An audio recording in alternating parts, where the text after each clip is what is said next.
ಶ್ರೀಗುರುಭ್ಯೋ ನಮಃ ಹರಿ ಓಂ. ಯೋऽन्तಃ ಪ್ರವಿಶ್ಯ ಮಮ ವಾಚಮಿಮಾಂ ಪ್ರಸುಪ್ತಾಂ ಸಂಜೀವಯತ್ಯಖಿಲಶಕ್ತಿಧರಸ್ವಧಾಮ್ನಾ ಅನ್ಯಾಂಶ್ಚ ಹಸ್ತಚರಣಶ್ರವಣತ್ವಗಾದೀನ್ ಪ್ರಾಣಾನ್ನಮೋ ಭಗವತೆ ಪುರುಷಾಯ ತುಭ್ಯಂ. ಸೀತಾಲಕ್ಷ್ಮಣಶೋಭಿಪಾರ್ಶ್ವಯುಗಲಃ ಪ್ರೀತ್ಯಾ ವನಮ್ರಾಕೃತಿಂ ವಕ್ತ್ರಾಂಭೋರುಹಸಕ್ತಹಸ್ತಕಮಲಂ ಭಕ್ತಂ ಭಟಾಗ್ರೇಸರಂ ಏಕಾಂತೆ ಹನುಮಂತಮುಕ್ತಿಸುಧಯಾ ಸಂತರ್ಪಯನ್ ಸಂತತಂ. ರಾಮಸ್ತಂಭಿತವಾರಿಧಿರ್ವಿಜಯತೆ ಧಾನುಷ್ಕಚೂಡಾಮಣಿಃ ಬುದ್ಧಿರ್ಬಲಂ ಯಶೋ ಧೈರ್ಯಂ ನಿರ್ಭಯತ್ವಮರೋಗತಾ ಅಜಾಡ್ಯಂ ವಾಕ್ಪಟುತ್ವಂಚ ಹನುಮತ್ಸ್ಮರಣಾತ್ ಭವೇತ್.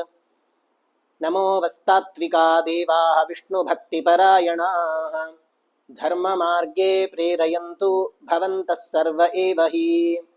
ವಾಲ್ಮೀಕೇರ್ಗೌಃ ಪುನೀಯಾನ್ನೋ ಮಹೀಧರಪದಾಶ್ರಯಾ ಯದ್ದುಗ್ಧಮುಪಜೀವಂತಿ ಕವಯಸ್ತರಣಕಾ ಇವ. ತಪಸ್ವಾಧ್ಯಾಯ ಶುಶ್ರೂಷಾ ಕೃಷ್ಣಪೂಜಾರತಂ ಮುನಿಂ ವಿಶ್ವೇಶಮಿಷ್ಟದಂ ವಂದೇ ಪರಿವ್ರಾಟ್ ಚಕ್ರವರ್ತಿನಂ. ಆಪಾದಮೌಲಿಪರ್ಯಂತಂ ಗುರುಣಾಮಾಕೃತಿಂ ಸ್ಮರೇತ್ ತೇನ ವಿಘ್ನಾಃ ಪ್ರಣಶ್ಯಂತಿ ಸಿದ್ಧ್ಯಂತಿ ಚ ಮನೋರಥಾಃ. ಶ್ರೀಗುರುಭ್ಯೋ ನಮಃ ಹರಿ ಓಂ. ತಪಸ್ವಾಧ್ಯಾಯ ನಿರತಂ ತಪಸ್ವಿ ವಾಗ್ವಿದಾಂಬರಂ ನಾರದಂ ಪರಿಪಪ್ರಚ್ಛ ವಾಲ್ಮೀಕಿರ್ ಮುನಿಪುಂಗವಂ. ನಿನ್ನೆ ದಿವಸ ಕಿಷ್ಕಿಂಧಾಕಾಂಡದಲ್ಲಿ ಸುಗ್ರೀವ ರಾಮಚಂದ್ರನಿಗೆ ಕೊಟ್ಟ ಮಾತನ್ನ ಮರೆತಿರ್ತಾನೆ. ಹನುಮಂತ ಅದನ್ನ ಜ್ಞಾಪಿಸ್ತಾನೆ ಅವನಿಗೆ. ನೀನು ಮಾಡ್ಲಿಲ್ಲ ಅಂದ್ರೆ ನನಗೆ ಗೊತ್ತು ಹೇಗೆ ಮಾಡಿಸ್ಬೇಕು ಅಂತ ಹೇಳ್ತಾನೆ. ಇತ್ತ ರಾಮಚಂದ್ರ ಲಕ್ಷ್ಮಣನಿಗೆ ಹೋಗಿ ಒಂದ್ಸರ್ತಿ ವಾರನ್ ಮಾಡಿ ಬಾಪ, ಆ ವಾಲಿಯನ್ನ ಕಳಿಸಿದ ಮಾರ್ಗ ಇನ್ನು ತೆರೆದೇ ಇದೆ, ನೀನು ಹೂ ಅಂದ್ರೆ ಇನ್ನೂ ಕಳಿಸ್ಬಿಡ್ತೀನಿ ಅಂತ ಹೇಳಿದಾಗ ಲಕ್ಷ್ಮಣ ರೋಷಗೊಂಡು ಸುಗ್ರೀವನ ಬಳಿ ಬರುವುದು, ಸುಗ್ರೀವ ಅವನ ಸಿಟ್ಟನ್ನ ಶಾಂತ ಮಾಡೋದು, ಇದನ್ನೆಲ್ಲ ನೋಡಿ ಕಡೆಗೆ ಸುಗ್ರೀವ ಎಲ್ಲ ಕಪಿಗಳಿಗೆ ಹನುಮಂತನ ಮೂಲಕ ಆಜ್ಞೆ ಮಾಡಿಸ್ತಾನೆ. ಇಡೀ ಭೂಲೋಕದಲ್ಲಿದ್ದ ಯಾವೆಲ್ಲ ಕಪಿಗಳಿದ್ದಾವೋ ರಾಮನ ಸೇವೆಗಾಗಿ 7 ದಿನಗಳ ಒಳಗಾಗಿ, ಹುಣ್ಣಿಮೆಯ ಒಳಗಾಗಿ ಬಂದು ಇಲ್ಲಿ ಹಾಜರಿರಬೇಕು ಅಂತ ಹೇಳಿ ಬಂದ ಕಪಿಗಳಿಗೆಲ್ಲ ಯಾರ್ಯಾರು ಯಾವ್ಯಾವ ದಿಕ್ಕಿಗಳಿಗೆ ಹೋಗಬೇಕು, ಪೂರ್ವ ಪಶ್ಚಿಮ ಉತ್ತರ ದಕ್ಷಿಣ ಅಂತ ಎಲ್ಲ ದಿಕ್ಕುಗಳನ್ನು ಹೇಳಿ, ಪೂರ್ವಕ್ಕೆ ಹೋಗೋರು ಎಲ್ಲಿವರೆಗೆ ಹೋಗ್ಬೇಕು, ಯಾವೆಲ್ಲ ಕಾಡುಗಳನ್ನು ಹುಡುಕ್ಬೇಕು, ಸರೋವರಗಳನ್ನು ಹುಡುಕ್ಬೇಕು, ಇದನ್ನೆಲ್ಲ ಹೇಳಿ, ಉತ್ತರ ದಕ್ಷಿಣ ಪಶ್ಚಿಮ ಎಲ್ಲ ದಿಕ್ಕುಗಳಲ್ಲಿ ಏನೇನಿದೆ ಎಲ್ಲವನ್ನೂ ಸುಗ್ರೀವ ಹೇಳ್ತಾ ಇದ್ದಾನೆ. ರಾಮಚಂದ್ರ ಕೇಳ್ತಾನಂತ, ಸುಗ್ರೀವ ಅಲ್ಲಪ್ಪ ಎಲ್ಲ ದಿಕ್ಕುಗಳನ್ನು ಹೇಳ್ತಿಯಲ್ಲ, ಒಂದೊಂದು ದಿಕ್ಕಲ್ಲೂ ಏನೇನಿದೆ, ಯಾವ್ಯಾವ್ದು ಅರಣ್ಯ ಸಿಗ್ತದೆ, ಯಾವ ಕಾಡು ಯಾವ ನದಿ, ಇದೆಲ್ಲ ನಿಂಗೆ ಹೆಂಗ್ ಗೊತ್ತಪ್ಪ ಅಂತ ಹೇಳಿ ಸುಗ್ರೀವನನ್ನ ರಾಮಚಂದ್ರ ಕೇಳ್ತಾನಂತ. ಅಯ್ಯೋ ಅದು ದೊಡ್ಡ ಕತೆ ಬಿಡಪ್ಪ, ನನ್ನ ಅಣ್ಣ ನಾನು ಅವನ ಕ್ಷಮೆ ಕೇಳಲಿಕ್ಕೆ ಹೋಗುದು ವಾಲಿಗೆ, ವಾಲಿ ನಿನ್ನ ಸಾಯಿಸೇ ಬಿಡ್ತೀನಿ ಅಂತ ನನ್ನ ಅಟ್ಟಿಸ್ಕೊಂಡ್ಬರೋದು, ಅವ್ನು ಅಟ್ಟಿಸ್ಕೊಂಡು ಬರ್ಬೇಕಾದ್ರೆ ಒಂದ್ಸರ್ತಿ ಪೂರ್ವಕ್ಕೆ ಹೋಗ್ಬೇಕಾದ್ರೆ ಎಲ್ಲ ಕಡೆ ತಿರ್ಕೊಂಬಂದೆ, ಪೂರ್ವದಲ್ಲಿ ಏನೇನಿದೆ ಅಂತೆಲ್ಲ ಗೊತ್ತಾಯ್ತು. ಇನ್ನೊಂದ್ಸರ್ತಿ ಕ್ಷಮೆ ಕೇಳೋಣ, ನನ್ ತಪ್ಪಾಯ್ತಪ್ಪ ಅಂತ ಹೇಳೋಣ ಅಂತ ಹೋದ್ರೆ ಮತ್ತೆ ಅಟ್ಟಿಸ್ಕೊಂಡ್ಬರೋನು ದಕ್ಷಿಣ ದಿಕ್ಕು ಪಶ್ಚಿಮ ದಿಕ್ಕು ಉತ್ತರ ದಿಕ್ಕು, ಹಿಂಗೆ ನನ್ನ ಅಣ್ಣ ಎಲ್ಲ ಕಡೆ ಅಟ್ಟಿಸ್ಕೊಂಡ್ ಬಂದಿದ್ರಿಂದ ಇಡೀ ಭೂಲೋಕ ಒಂದ್ಸರ್ತಿ ನಮ್ದು ಸಂಚಾರ ಆಗ್ಯದ. ಹಂಗಾಗಿ ನಾವು ಹಂಗೆ ಹೋದ್ರನೆ ಯಾವುದು ನಮಗೆ ನೆನಪಿಡುವುದಿಲ್ಲ. ಅಂತದ್ರಲ್ಲಿ ಹೆದರ್ಕೊಂಡು ಹೋಗಿದಾನ ಅವನು ಸುಗ್ರೀವ, ಎಲ್ಲ ನೋಡ್ಕೊಂಡು ಹೋಗಿದಾನ ಅವನು, ಎಲ್ಲ ನೋಡ್ಕೊಂಡು ಎಲ್ಲೆಲ್ಲಿ ಏನೇನಿದೆ ಅಂತ ಹಂಗೆ ಸ್ಪಷ್ಟವಾಗಿ ಹೇಳ್ತಾ ಇದ್ದಾನ. ಈ ರೀತಿ ಎಲ್ಲರನ್ನು ಆಯಾ ದಿಕ್ಕಿಗಳಿಗೆ ಕಳಿಸಿ ಹನುಮಂತನನ್ನ ರಾಮಚಂದ್ರ ಕರೆದು, ನೀನು ನನ್ನ ಕಾರ್ಯವನ್ನು ಸಾಧಿಸ್ಕೊಂಡು ಬರ್ತಿದೀ ಅನ್ನೋ ನಂಬಿಕೆ ನನಗಿದೆ ಅನ್ನೋ ಉದ್ದೇಶದಿಂದ ಅಂಗುಲಿಯಕವನ್ನ ಉಂಗುರವನ್ನ ಸೀತೆಗೆ ಕೊಡಬೇಕಾಗಿ ಅದನ್ನ ಕೊಡ್ತಾನೆ. ಹನುಮಂತ ಅದನ್ನ ತಗೊಂಡು ಹೋಗ್ತಾನೆ. ಉಳಿದವರೆಲ್ಲ 3 ದಿಕ್ಕಿಗೆ ಹೋದವರು, ಪೂರ್ವ ಪಶ್ಚಿಮ ಉತ್ತರ, 1 ತಿಂಗಳಲ್ಲಿ ಬಂದು ನಾವು ಎಷ್ಟು ಹುಡುಕಿದ್ರು ಸೀತೆ ಸಿಗ್ಲಿಲ್ಲ ಅಂತಾರೆ. ಇತ್ತ ಅಂಗದ, ಹನುಮಂತ, ತಾರ, ಜಾಂಬವಂತ ಇತ್ಯಾದಿ ಕಪಿಗಳು ಹೋದ ದಕ್ಷಿಣ ದಿಕ್ಕು, ಅವರು ಎಲ್ಲ ಕಡೆ ಹುಡುಕೊಂಡು ಹೋಗ್ತಾರೆ. ರಾವಣ ಅನ್ಕೊಂಡು ಅಂಗದ ಯಾವುದೋ ಆ ಮಾರೀಚನ ಮಗನನ್ನ ಸಾಯಿಸ್ಬಿಡ್ತಾನೆ. ಈ ರೀತಿ ಅನೇಕ ಕಡೆ ತಿರುಗಿ ಸ್ವಯಂ ಪ್ರಭೆಯ ಗುಹೆ, ಮಯ ನಿರ್ಮಿತವಾದ ಗುಹೆಗೆ ಹೋಗ್ತಾರೆ. ಕೊನೆಗೆ ಆ ಗುಹೆಯಿಂದ ಬಂದು ತಿಂಗಳು ಕಳೆದು ಹೋಗಿದ್ದೇ ಗೊತ್ತಾಗಿಲ್ಲ, ಇನ್ನು ನಾವು ಹೋದ್ರೆ ನಮಗೆ ದಂಡನೆ ಸಿಗ್ತದೆ ಅಂತೆಲ್ಲ ಮಾತಾಡ್ಕೊಂಡು ಏನೇನೋ ಉಪಾಯ ಮಾಡ್ತಾರೆ. ಹನುಮಂತ ಅದು ಯಾವುದು ನಡಿಲಿಕ್ಕೆ ಬಿಡುವುದಿಲ್ಲ. ಕೊನೆಗೆ ಆಯ್ತು ಹುಡುಕೋಣ ಅಂತ ಎಲ್ಲ ಕಡೆ ಹುಡುಕ್ತಾ ಇದ್ದಾರೆ. ಕೊನೆಗೆ ಎದುರುಗಡೆ ಸಮುದ್ರ ಬಂದ್ಬಿಟ್ಟಿದೆ. ಇಷ್ಟನ್ನ ನಿನ್ನೆ ದಿವಸ ನೋಡಿದ್ವಿ ನಾವು. ಸಮುದ್ರ ಬಂದು ಒದಗಿದ ಮೇಲೆ ಇನ್ನೇನು ಮಾಡ್ಲಿಕ್ಕೆ ಆಗ್ತದೆ? ಸಮುದ್ರದಲ್ಲಿ ಹೋಗಿ ಹುಡ್ಕೋಣ ಅಂದ್ರೆ ನೀರು ಅಲ್ಲಿ ಎಲ್ಲಿ ಇಡ್ತಾನೆ ಸೀತೆಯನ್ನು. ಹಾಗಾಗಿ ಇನ್ನೇನಿಲ್ಲ, ಸೀತೆ ಸಿಗಲಿಲ್ಲ, ಬರಿಗೈಯಲ್ಲಿ ಹೋದ್ರೆ ಸುಗ್ರೀವ ಮೊದಲೇ ಈಗಾಗಲೇ ಲೇಟ್ ಆಗಿಬಿಟ್ಟಿದೆ, ಸುಗ್ರೀವ ನಮಗೆ ದಂಡ ಕೊಟ್ಟೇ ಕೊಡ್ತಾನೆ. ಆ ಸುಗ್ರೀವನಿಂದ ಮರಣ ದಂಡನೆ ಪಡೆಯುವ ಬದಲಿ ನಾವಿಲ್ಲೇ ಕೂತು ಪ್ರಾಯೋಪವೇಶ ಮಾಡಿ ನಾವು ನಮ್ಮ ದೇಹವನ್ನ ತ್ಯಾಗ ಮಾಡೋಣ ಅಂತ ಹೇಳಿ, ಪ್ರಾಯೋಪವೇಶ ಮಾಡುವ ಸಂದರ್ಭದಲ್ಲಿ ಇನ್ನೇನು ಮಾಡೋದು, ರಾಮನ ಕಥೆಯನ್ನೇ ಹೇಳೋಣ ಅಂತ ಹೇಳಿ ರಾಮನ ಕಥೆ ಹೇಳ್ತಾ ಇದ್ದಾರೆ. ಮೇಲ್ಗಡೆ ಒಬ್ಬ ಸಂಪಾತಿಯನ್ನು ಹಕ್ಕಿ ಕೂತಿತ್ತು. ಆ ಹದ್ದು ಇವರು ಸಾಯ್ತಾರೆ, ಇವರನ್ನ ನಾನು ತಿನ್ಬೇಕು ಅಂತ ಕಾಯ್ತಾ ಇತ್ತು. ಆದ್ರೆ ಈ ರಾಮಾಯಣದ ಕಥೆ ಕೇಳ್ತಾ ಕೇಳ್ತಾ ಕೇಳ್ತಾ ಆ ಹಕ್ಕಿಗೆ ರೆಕ್ಕೆಗಳೇ ಇರಲಿಲ್ಲ. ಅಂತ ರೆಕ್ಕೆ ಇಲ್ಲದೆ ಇರುವ ಹಕ್ಕಿಗೆ ರೆಕ್ಕೆ ಚಿಗುರ್ಲಿಕ್ಕೆ ಪ್ರಾರಂಭ ಆಗ್ತದಂತೆ, ಓಡಿ ಕೆಳಗೆ ಬರ್ತದಂತೆ. ಜಟಾಯುವಿನ ಕಥೆ ಕೇಳ್ತದೆ, ಬಹಳಷ್ಟು ದುಃಖಪಟ್ಟು ಕೆಳಗೆ ಬಂದು ಹೇಳ್ತದಂತೆ, ಅಲ್ಲ ಜಟಾಯು ಹಂಗಾದ್ರೂ ಸತ್ ಹೋದ್ನ? ಜಟಾಯು ಯಾರು ಗೊತ್ತಾ? ನನ್ನ ತಮ್ಮ ಅಂತ ಸಂಪಾತಿ ಹೇಳ್ತಾನಂತೆ. ಯಾರು? ಅರುಣಸ್ಯ ಸುತಾವಾಂ ತರುಣತ್ವೇನ ಗರ್ವಿತವು ನಿಜ ರಾಜ್ಯಂ ಪಣಂ ಕೃತ್ವ ಪರ್ಯೈಕ್ಷಾವಹಿ ವೇಗಿತಾಂ. ನಾವಿಬ್ರು ಅಣ್ಣ ತಮ್ಮಂದ್ರು. ಅರುಣ ಅಂತ ನಮ್ಮ ತಂದೆ, ವಿನತೆಯ ಮಗ ಅರುಣ. ಆ ಅರುಣನಿಗೆ ನಾವಿಬ್ರು ಮಕ್ಕಳು. ನಾನು ಅಂದ್ರೆ ಸಂಪಾತಿ, ನನ್ನ ತಮ್ಮ ಜಟಾಯು ಅಂತ ಇಬ್ರು ಮಕ್ಕಳು. ನಾವಿಬ್ರು ಯುವಕರಾಗಿದ್ವಿ. ಯುವಕರು ಅಂತಂದ್ರೆ ಮನಸ್ಸು ನಮ್ಮ ಕೈಯಲ್ಲಿ ಇರುವುದಿಲ್ಲಂತೆ, ಏನೋ ಹುಚ್ಚಾಟ ಮಾಡೋಣ ಅಂತ ಅನಿಸ್ತದೆ. ಹಂಗಾಗಿ ನಮ್ಮಪ್ಪ ಆವಾಗ್ಲೇ ನಮಗೆ ರಾಜ್ಯವನ್ನೆಲ್ಲ ಕೊಟ್ಟುಬಿಟ್ಟಿದ್ದ, ಪಕ್ಷಿ ರಾಜ್ಯ ನಮಗೆ ಸಿಕ್ಬಿಟ್ಟಿತ್ತು. ನಾವಿಬ್ರು ಪಣ ಮಾಡ್ಕೊಂಡ್ವಿ. ನಾವೆಲ್ಲ ಒಳ್ಳೆ ರೀತಿಯಿಂದನೇ ಇದ್ವಿ. ಇಬ್ಬರಲ್ಲಿ ಒಂದು ಪಣ ಹತ್ತಿತು. ಯಾರು ವೇಗವಾಗಿ ಮೇಲಕ್ಕೆ ಹಾರ್ತಾರೆ ನೋಡೋಣ, ಯಾರು ವೇಗವಾಗಿ ಮೇಲೆ ಹೋಗ್ತಾರೋ ಅವ್ರ ರಾಜ್ಯವನ್ನ ಬಿಟ್ಕೊಡ್ಬೇಕು ಅಂತ ಹೇಳಿ ನಾವಿಬ್ರು ಷರತ್ತನ್ನಿಟ್ಟು ಇಬ್ರು ಮೇಲೆ ಹಾರತೊಡಗಿದ್ವಿ. ಹಾರಬೇಕಾದ್ರೆ ಸೂರ್ಯ ಇನ್ನೂ ಉದಯಿಸ್ತಿದ್ದ ಅಷ್ಟೇ. ಹಾರ್ತಾ ಇದ್ದೀವಿ. ಈ ಆಕಾಶದಲ್ಲಿ 7 ಸ್ತರ ಇರ್ತದಂತೆ. ಕಲಿಂಗ, ಬಲಿಭುಕ್, ಕ್ರೌಂಚ, ಶೇನ, ಗೃಧ್ರ, ಸಿತಚ್ಛದಾನ್ ಅಂತ. ಕಲಿಂಗ ಅಂದ್ರೆ ಈ ಸಣ್ಣ ಸಣ್ಣ ಗುಬ್ಬಚ್ಚಿಗಳು ಓಡಾಡುವ ಆಕಾಶ ಮಾರ್ಗ. ಇದು ಸ್ವಲ್ಪ ಕೆಳಗಿರ್ತದೆ. ಬಹುಶಃ ನಮ್ಮ ಮನೆ ಟೆರೆಸಿಗೆ ಹೋದ್ರೆ ಅಲ್ಲೇ ಗುಬ್ಬಚ್ಚಿಗಳೆಲ್ಲ ಓಡಾಡ್ತಿರ್ತಾರೆ. ಅದರ ಮೇಲೆ ಬಲಿಭುಕ್, ಕಾಗೆಗಳು ಓಡಾಡುವ ಜಾಗ ಅಂತ, ಅದಷ್ಟು ಕಾಗೆಗಳು ಓಡಾಡುವ ಜಾಗ. ಅದರ ಮೇಲೆ ಹೋದ್ರೆ ಕ್ರೌಂಚ ಪಕ್ಷಿ, ಇನ್ನು ಹಲವಾರು ಬೇರೆ ಬೇರೆ ಪಕ್ಷಿಗಳು ಓಡಾಡುವ ಜಾಗ. ಅದರ ಮೇಲೆ ಹೋದ್ರೆ ಗಿಡುಗ, ಶೇನ ಓಡಾಡ್ತದಂತೆ. ಅದರ ಮೇಲೆ ಓಡಾಡುವಂಥದ್ದು ಹದ್ದು, ಅದಕ್ಕಿಂತ ಮೇಲೆ ಓಡಾಡುವಂಥದ್ದು ಹಂಸ ಪಕ್ಷಿ ಅಂತ. ಈ ರೀತಿ ಆಯಾ ಪಕ್ಷಿಗಳ ಸ್ತರವನ್ನೆಲ್ಲ ದಾಟಿ ಮೇಲೆ ಹೋಗ್ತಾ ಇದ್ದೀವಿ. ಇಬ್ರು ಕೂಡ ನಾನು ವೇಗದಲ್ಲಿ ಹೋಗ್ತೇನೆ ಅಂತ ಸ್ಟ್ರೇಟ್ ಆಗಿ ಮೇಲ್ಗಡೆನೆ ಹೋಗ್ತಾ ಇದ್ದಾರಂತಿಬ್ರು. ಹೋಗಬೇಕಾದ್ರೆ ಸೂರ್ಯ ಉದಯಿಸ್ತಿದ್ದವನು ಆಗ್ಲೇ ಮಧ್ಯದವರೆಗೆ ಬಂದ್ಬಿಟ್ಟಿದ್ದಾನಂತೆ. ಇವರಿಗೆ ಪರಿಜ್ಞಾನವೇ ಇಲ್ಲ, ಯುವಕರಾಗಿದ್ರು, ಬಹಳ ಹುಮ್ಮಸ್ಸು. ಇಬ್ರು ಹೋಗಿದ್ದಾರಂತೆ. ಹೋದ್ರೆ ಆ ಸೂರ್ಯನ ತಾಪ ಜಟಾಯುಗೆ ತಡಿಲಿಕ್ಕಾಗ್ಲಿಲ್ಲಂತೆ. ಅವನು ಪೂರ್ತಿ ಸುಸ್ತಾಗಿ ಬಿಟ್ಟಿದ್ದಾನೆ. ಇನ್ನೇನು ಮಾಡೋದು, ಅವನಿಗೆ ಬಿದ್ದು ಬಿಡ್ತಾನೆ ಅನ್ನೋಷ್ಟೊತ್ತಿಗೆ ಸಂಪಾತಿ ನಾನು ಏನ್ ಮಾಡಿದೆ, ಅವನನ್ನ ಹೋಗಿ ನನ್ನ ರೆಕ್ಕೆಗಳಿಂದ ನನ್ನ ತಮ್ಮನನ್ನ ಆಲಿಂಗಿಸಿ ಹಿಡ್ಕೊಂಡ್ಬಿಟ್ಟೆ. ನಾನು ಹಿಡ್ಕೊಂಡಾಗ ಆ ಸೂರ್ಯನ ತಾಪವನ್ನ ತಡಿಲಿಕ್ಕಾಗದೆ ನನ್ನ ರೆಕ್ಕೆ ಸುಟ್ಟು ಹೋಗಿಬಿಡ್ತು. ಹೀಗಾಗಿ ನಾನೊಂದು ಕಡೆ ಬಿದ್ದೆ, ಅವನೊಂದು ಕಡೆ ಬಿದ್ದುಬಿಟ್ಟ. ನನ್ನ 2 ರೆಕ್ಕೆಗಳನ್ನ ನಾನು ಕಳ್ಕೊಂಡ್ಬಿಟ್ಟೆ. ನಾನು ಬಿದ್ದವನೇ ಈ ವಿಂಧ್ಯ ಪರ್ವತದ ಸಮುದ್ರ ತೀರದಲ್ಲಿ ಬಿದ್ರೆ 7 ದಿನ ಏಳಲೇ ಇಲ್ಲ. ನಾನು 7ನೇ ದಿನ ಎದ್ದು ನೋಡ್ತೀನಿ, ಒಬ್ಬ ಪಕ್ಷಿಗೆ ಮುಖ್ಯವಾಗಿ ಬೇಕಾದಂತಹ ರೆಕ್ಕೆನೇ ಇಲ್ಲ. ಹದ್ದಾಗಿ ರೆಕ್ಕೆ ಇಲ್ಲ ಅಂತಂದ್ರೆ ಹೆಂಗೆ ಬೇಟೆ ಆಡೋದು? ಹಾಗಾಗಿ ನನಗೆ ಜೀವನದ ಮೇಲೆ ವೈರಾಗ್ಯ ಬಂದ್ಬಿಡ್ತು. ನನ್ನ ಶರೀರ ತ್ಯಾಗ ಮಾಡೋಣ, ನಾನು ಸಾಯ್ತೀನಿ ಅಂತ ಅನ್ಕೊಳ್ಬೇಕಾದ್ರೆ ಒಬ್ಬ ಋಷಿಗಳು ಬಂದರು, ನಿಶಾಕರ ಅಂತ ಒಬ್ಬ ಋಷಿಗಳು. ಅವ್ರು ಬಂದು ಹೇಳಿದ್ರು, ಇಲ್ಲ ನೀನ್ ರೆಕ್ಕೆ ಇಲ್ಲ ಅಂತ ತಿಳ್ಕೊಬೇಡ, ಮುಂದೆ ನಿನಗೆ ರಾಮನ ಕಥಾಶ್ರವಣದಿಂದ ರೆಕ್ಕೆ ಚಿಗುರುತ್ತದೆ, ಹಾಗಾಗಿ ಈಗಲೇ ಸಾಯೋ ನಿರ್ಧಾರ ತಗೊಳ್ಬೇಡಪ್ಪ ಅಂತ ಹೇಳಿದ್ರು. ಬಹಳ ಕಷ್ಟದಿಂದ ಬದುಕ್ತಾ ಇದ್ದೆ. ನಾವಾಗೆ ಸ್ವಂತ ಬುದ್ಧಿಯನ್ನ ಉಪಯೋಗಿಸಿ ನಾವು ಪರಿಶ್ರಮ ಪಟ್ಟು ಬೇಟೆಯಾಡಿ ತಿಂದ್ರೆ ಅವಾಗ ನಮಗೆ ಹೊಟ್ಟೆ ತುಂಬುತ್ತದೆ. ನಾವು ರೆಕ್ಕೆ ಇಲ್ಲ ಏನಿಲ್ಲ, ಎಷ್ಟು ಕಷ್ಟ ಆಗ್ತದೆ ಒಂದು ಪ್ರಾಣಿಯನ್ನು ಹುಡುಕ್ಲಿಕ್ಕೆ. ಹಂಗಾಗಿ ಒಂದು ಸರ್ತಿ ಏನಾಯ್ತು, ನನಗೆ ನನ್ನ ಮಗನಾದಂತ ಸುಪಾರ್ಶ್ವ ಅವನು ಬೇಕಾದ ಬೇಟೆಯನ್ನ ತಂದು ಕೊಡ್ತಾ ಇದ್ದ. ಒಂದು ಸರ್ತಿ ಬೇಟೆನೇ ಸಿಗ್ಲಿಲ್ಲ, ಯಾವ ಪ್ರಾಣಿಗಳು ಸಿಗ್ಲಿಲ್ಲ ಅಂತ ಇದ್ದಾನ ಅವನು. ಯಾಕಪ್ಪ ಕೇಳಿದ್ರೆ, ರಾಕ್ಷಸೇಶ್ವರ ರಾವಣ ಬಂದ್ಬಿಟ್ಟಿದ್ದಾನೆ ಇಲ್ಲಿ. ರಾವಣ ಬಂದಿದ್ರಿಂದ ಯಾರಿಗೂ ಯಾವ ಪ್ರಾಣಿಯೂ ಸಿಗ್ತಾ ಇಲ್ಲ ಅಂತ ಹೇಳಿ ಅವತ್ತಿನ ದಿನ ಉಪವಾಸ, ನಮಗೆ ಏನು ಇಲ್ಲೇ ಇಲ್ಲ. ಅಂಥ ಸಂದರ್ಭದಲ್ಲಿ ಆ ರಾವಣ ಸೀತೆಯನ್ನ ಆಕಾಶ ಮಾರ್ಗವಾಗಿ ಹೊತ್ತುಕೊಂಡು ಹೋಗೋದನ್ನ ನಾನು ನೋಡಿದೆ.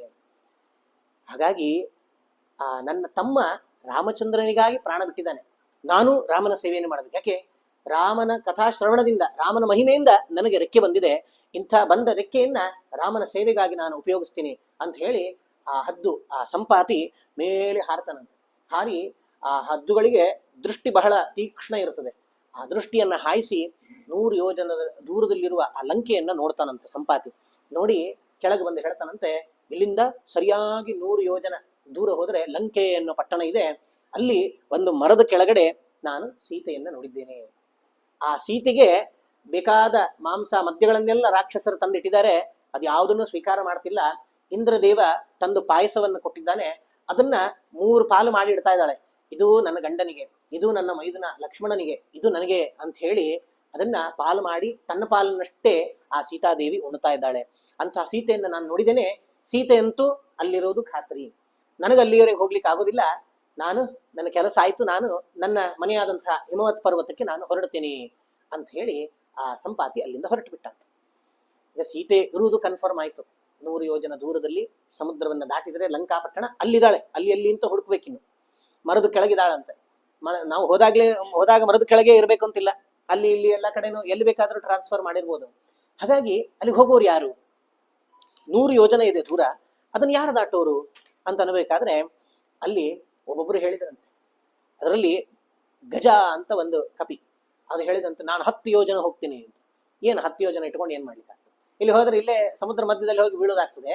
10 ಯೋಜನೆ ಸಾಕಾಗುದಿಲ್ಲ, ಜಾಸ್ತಿ ಹಾರಬೇಕಿನ್ನು. ಒಂದು ಸರ್ತಿ ಹಾರಿದ್ರೆ 10 ಯೋಜನೆ ಹಾರಿದ್ರೆ ಏನು ಉಪಯೋಗ ಇಲ್ಲ. ಹೀಗಾಗಿ ಅವರವರ ಬಲವನ್ನು ಹೇಳ್ಕೊಳ್ತಿದ್ದಾರಂತೆ. ಯೋಜನಾನಿ ದಶ ಪ್ರೋಚೆ ಗಜ ಪ್ಲವನಮಾತ್ಮನಃ 20 ಗವಾಕ್ಷಸ್ತ್ರಿಂಶತ್ತು ಗವಯೋ ಯೋಜನಾನ್ಯಥ. ಗಜ 10 ಯೋಜನ ಅಂತನಂತೆ, 20 ಯೋಜನ ಅಂತ ಹೇಳಿ ಗವಯ ಹೇಳ್ತಾನಂತೆ. ಈ ರೀತಿ ಗವಾಕ್ಷ 30 ಯೋಜನ 30 ಯೋಜನ ಹಾರ್ತೀನಿ ನಾನು ಅಂತ ಹೇಳಿ ಅವರವರ ಸಾಮರ್ಥ್ಯವನ್ನು ಹೇಳ್ಕೊಳ್ತಾ ಇದ್ದಾರೆ. ಋಷಭ ಅನ್ನೋ ಕಪಿ ಹೇಳ್ತದಂತೆ, ನಾನು 40 ಹೋಗ್ತೀನಿ. ಎಷ್ಟು ಹೇಳಿದ್ರೆ 100 ಅಂತೂ ಹೋಗುದಿಲ್ಲಲ್ಲ, ಅವ್ರಿಗೆ ಅದು ಗೊತ್ತಿಲ್ಲ. 40 ಹೋಗ್ತೀನಿ ನಾನು ಅಂತ ಹೇಳಿ. ಗಂಧಮಾದನ ನಾನು 50 ಹೋಗ್ತೀನಿ ಅಂತ, ಮೈಂದ ನಾನು 60 ಹೋಗ್ತೀನಿ ಅಂತ, ವಿವಿಧ ನಾನು 70 ಹೋಗ್ತೀನಿ ಅಂತ ಹೇಳ್ತಾನಂತೆ. ಕೊನೆಗೆ ತಾರ ಹೇಳ್ತಾನಂತೆ, ನಾನು 80 ಹೋಗಬಲ್ಲೆ, ಅದ್ರ 100 ಹೋಗುದಿಲ್ಲ, 80 ಹೋಗ್ತೀನಿ ನಾನು. ಏನ್ ಮಾಡುದು ಹಂಗಾದ್ರೆ? ಜಾಂಬೋ ಅಂತ ಹೇಳ್ತಾನಂತೆ. ಇವೆಲ್ಲ ಯುವಕರಪ್ಪ, ನಾನು ಸ್ವಲ್ಪ ಮುದುಕ ಆದ್ರೂ ಹೇಳ್ತೇನೆ, ಮೊದಲು 96 ಯೋಜನೆ ಹಾರ್ತಿದ್ದೆ ನಾನು. ತ್ರಿವಿಕ್ರಮ ರೂಪಿ ಪರಮಾತ್ಮ ಆ ಬಲಿಯನ್ನ ನಿಗ್ರಹ ಮಾಡಿದ ಸುದ್ದಿ ಊರಿಡೀ ಹೇಳಬೇಕು ಅಂತ ಹೇಳಿ ಇಡೀ ಜಗತ್ತನ್ನ ತಿರುಗುತ್ತಾ ಇದ್ದೆ. ನನ್ನ ಕಾಲ ಮಂಡಿ ಮೇರು ಪರ್ವತಕ್ಕೆ ಬಡಿದು ಬಿಡ್ತು.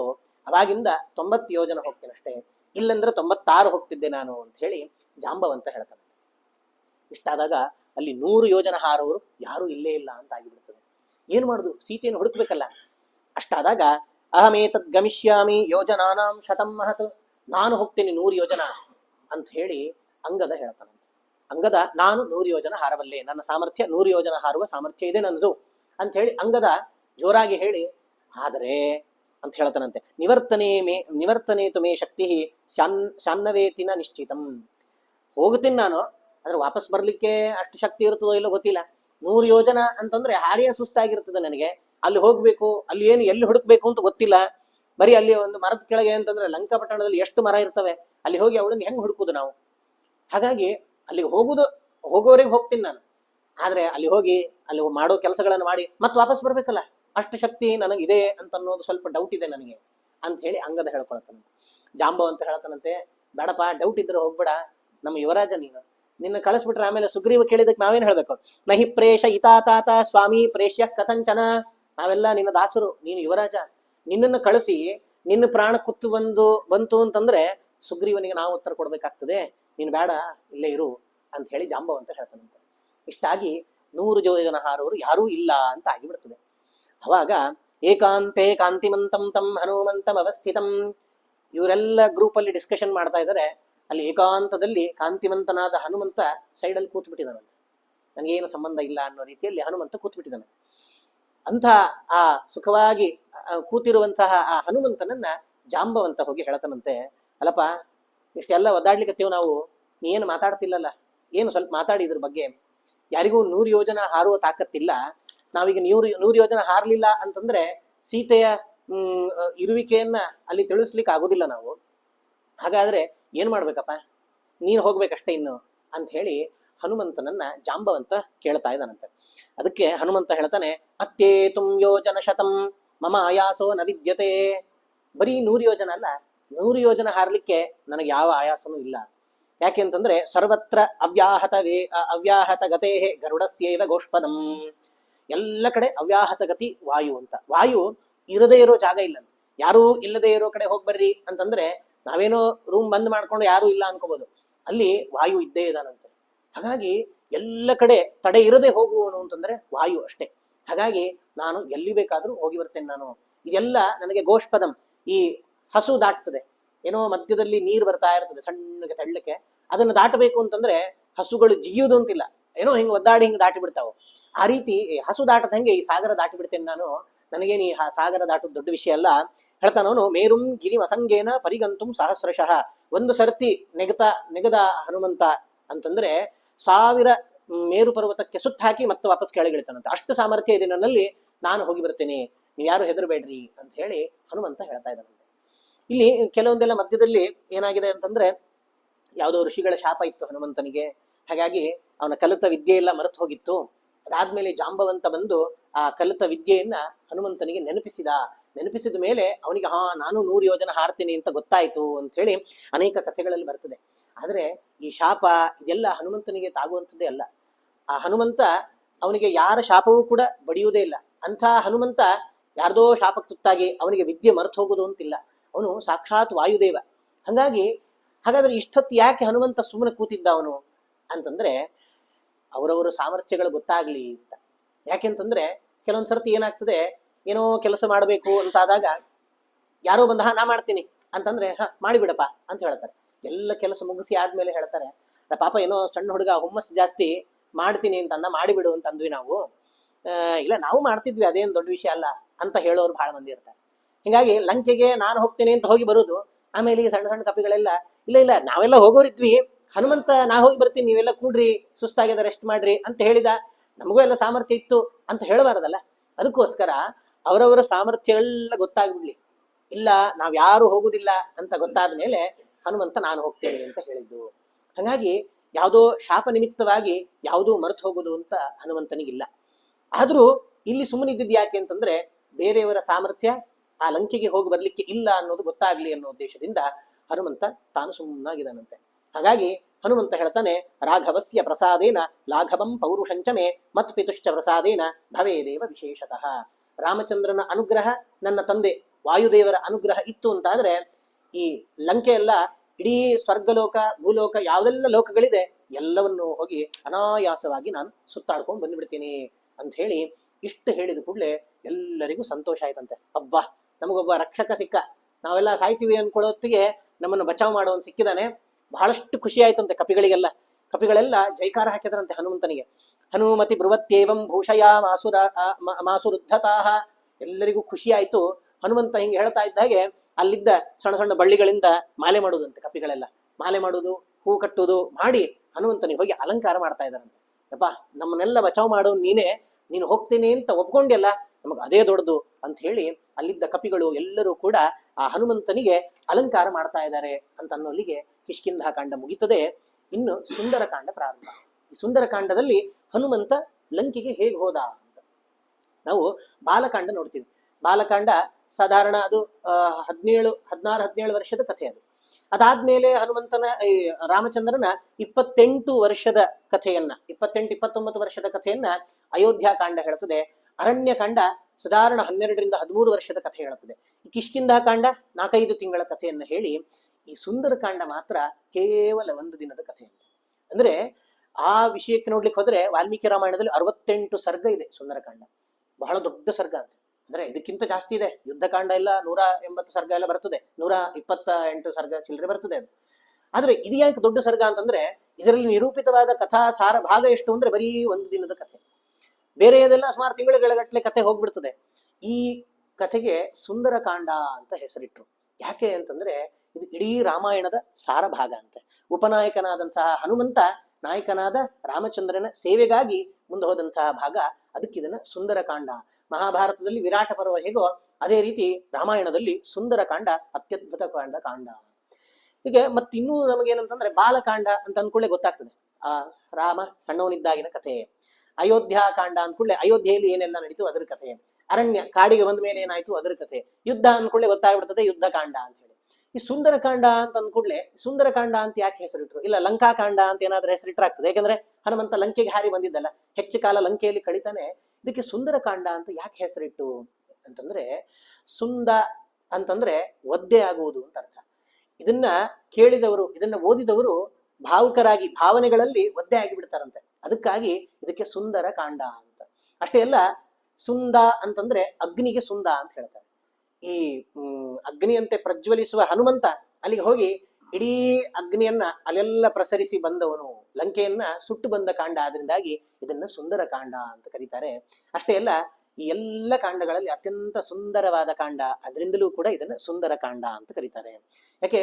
ಸುಂದರೇ ಸುಂದರೋ ರಾಮ, ಸುಂದರೇ ಸುಂದರ ಕಪಿಹಿ, ಸುಂದರೇ ಸುಂದರಿ ಸೀತಾ, ಸುಂದರೇ ಕಿಂ ನ ಸುಂದರಂ. ಎಲ್ಲವೂ ಸುಂದರ ಇದರಲ್ಲಿ. ರಾಮಚಂದ್ರನ ಕಥೆ ಬರ್ತದೆ, ಅದು ಸುಂದರ. ಸೀತೆಯ ವೃತ್ತಾಂತ ಬರ್ತದೆ, ಅದು ಸುಂದರ. ಕಪಿ ಆ ಹನುಮಂತನ ಕಥೆ, ಅದು ಸುಂದರ. ಹಾಗಾಗಿ ಸುಂದರ ಕಾಂಡದಲ್ಲಿ ಸುಂದರ ಅಂತ ಇಲ್ಲದೆ ಇರುವುದು ಏನಿದೆ?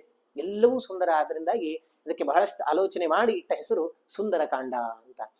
ಆ ಹನುಮಂತ ಆ ಕಪಿಗಳೆಲ್ಲ ಬಹಳಷ್ಟು ಆನಂದಪಟ್ಟು ಹನುಮಂತನಿಗೆ ಹಾರಗಳನ್ನೆಲ್ಲ ಹಾಕಿ ಸಿದ್ಧಪಡಿಸ್ತಾ ಇದ್ದಾರೆ. ಹನುಮಂತ ಏನ್ ಮಾಡಿದ? ವವರ್ಧತೋಚ್ಚೈರ್ ಹನುಮಾನ್ ಮಹಾದ್ರವು. ಹೋಗಿ ಅಲ್ಲಿ ಮಹೇಂದ್ರ ಪರ್ವತ ಅದ್ರ ಮೇಲೆ ಹೋಗಿ ನಿಂತ ಅಂತ. ನಿಂತು ತನ್ನನ್ನು ಬೆಳೆಸ್ಕೊಳ್ತಾ ಇದ್ದಾನೆ, ದೊಡ್ಡ ರೂಪವನ್ನು ತಗೊಳ್ತಾ ಇದ್ದಾನೆ. ಅಷ್ಟು ದೂರ ಹಾರಬೇಕಲ್ಲ, ಸ್ವಲ್ಪ ಪ್ರೆಷರ್ ಜಾಸ್ತಿ ಬೇಕಾಗ್ತದೆ. ದೊಡ್ಡ ರೂಪವನ್ನು ತಗೊಂಡು ಗಟ್ಟಿಯಾಗಿ ಹಾರಬೇಕು ಅಂತ ಹೇಳಿ ಹನುಮಂತ ತನ್ನ ರೂಪವನ್ನ ದೊಡ್ಡದಾಗಿ ಮಾಡ್ಕೊಳ್ತಾ ಇದ್ದಾನೆ. ಬಾಲ, ಕೈ, ಕಾಲುಗಳೆಲ್ಲ ದೊಡ್ಡದಾಯ್ತಂತೆ. ಬಾಲವನ್ನ ಜೋರಾಗಿ ಒಂದ್ಸರ್ತಿ ನೆಲಕ್ಕೆ ಹೊಡಿತಾನಂತೆ. ಅಂದ್ರೆ ಇನ್ನು ಹೊರಟೆ ಅಂತ ಹೇಳಲಿಕ್ಕೋಸ್ಕರ ಬಾಲವನ್ನ ಜೋರಾಗಿ ನೆಲಕ್ಕೆ ಅಪ್ಪಳಿಸ್ತಾ ಇದ್ದಾನೆ. ಇಷ್ಟಾದಾಗ ಎಲ್ಲರೂ ಕೂಡ ಹೇಳ್ತಾ ಇದ್ದಾರಂತೆ, ಸ್ಯನ್ನ ಪುನರ್ದರ್ಶನಂ. ಆ ಕಪಿಗಳೆಲ್ಲ ಹೇಳ್ತಾ ಇದ್ದಾರಂತೆ, ಬೇಗ ಹೋಗ್ಬಾಪ, ಮತ್ತೆ ನಿನ್ನನ್ನು ನಾವು ನೋಡ್ಬೇಕಾಗಿದೆ. ಹಾಗಾಗಿ ಆದಷ್ಟು ಶೀಘ್ರದಲ್ಲಿ ನೀನು ಹೋಗಿ ಬರಬೇಕು ಅಂತ ಕಪಿಗಳೆಲ್ಲ ಹೇಳ್ತಾ ಇದ್ದಾರಂತೆ. ಈ ಹನುಮಂತ ತಾನು ಪೊಸಿಷನ್ ತಗೊಳ್ತಾ ಇದ್ದಾನೆ. ರೇಸಿಗೆ ಹೋಗ್ಬೇಕಾದ್ರೆ ರೇಸಲ್ಲಿ ಪೊಸಿಷನ್ ತಗೊಳ್ತಾರಲ್ಲ, ಎರಡು ಮೊಣಕಾಲನ್ನ ಕೆಳಗಿಟ್ಟು ಕೈಗಳನ್ನ ಕೆಳಗಿಟ್ಟು ರೆಡಿ ಆಗ್ತಾರಲ್ಲ, ಆ ರೀತಿ ಮಹೇಂದ್ರ ಪರ್ವತದಲ್ಲಿ ದೊಡ್ಡ ಗಾತ್ರವನ್ನು ಮಾಡಿಕೊಂಡ ಹನುಮಂತ, ಇನ್ನು ನಾನು ಜಿಗಿಬೇಕು, ನೆಗಿಬೇಕಿಲ್ಲಿಂದ ಅಂತ ಹೇಳಿ ತಾನು ತನ್ನ ಪೊಸಿಷನ್ ನ ಕ್ಲಿಯರ್ ಮಾಡ್ಕೊಂಡು ಕೂಡ್ತಾ ಇದ್ದಾನಂತೆ. ಕೂತ್ಕೊಂಡು ಆ ಕಪಿಗಳಿಗೆಲ್ಲ ಹೇಳ್ತಾನಂತೆ, ರಾಮಸ್ಯ ಭೂಮ್ನ ಶರವತ್ವರೇಯಂ ಪ್ರೇಕ್ಷೇಯ ಸೀತಾಂ ಅಧುನೈವ ನೋಚೇತ್ ಲಂಕಾಮಹಂ ಪದ್ಮವದಾದರೇ ಅರೇಯಂ ಆನಗೇಯಂ ಬದ್ಧ್ವಾ ದಶಾಸ್ಯಂ ಪಶುವದ್ಧರೇಯಂ. ರಾಮನ ಬಾಣ ಯಾವ ರೀತಿ ಮಿಂಚಿನಂತೆ ಹೋಗ್ತದಲ್ಲ, ಆ ರೀತಿ ಮಿಂಚಿನ ವೇಗದಲ್ಲಿ ಹೋಗ್ತೇನೆ ನಾನು. ಹೋಗಿ ಅಲ್ಲಿಂದ ಸೀತೆಯನ್ನ ನೋಡಿ ಮಾತಾಡಿಸಿ ಸೀತೆಯ ವಾರ್ತೆಯನ್ನ ತರ್ತೀನಿ. ಇದೆಲ್ಲ ಆಗ್ಲಿಲ್ಲ ಅಂತಂದ್ರೆ ನಹಿದ್ರಕ್ಷ್ಯಾಮಿ ಯದಿತಾಂ ಲಂಕಾಯಾಂ ಜನಕಾತ್ಮಜಾಂ. ಒಂದು ವೇಳೆ ಲಂಕೆಯಲ್ಲಿ ಸೀತೆ ಸಿಗಲಿಲ್ಲ ಅಂತಂದ್ರೆ ಇದೇ ರಾಮನ ಬಾಣದ ವೇಗದಲ್ಲೇ ಸ್ವರ್ಗಲೋಕಕ್ಕೆ ಹೋಗಿ ಅಲ್ಲೆಲ್ಲ ಹುಡುಕಿ ಬರ್ತೇನೆ.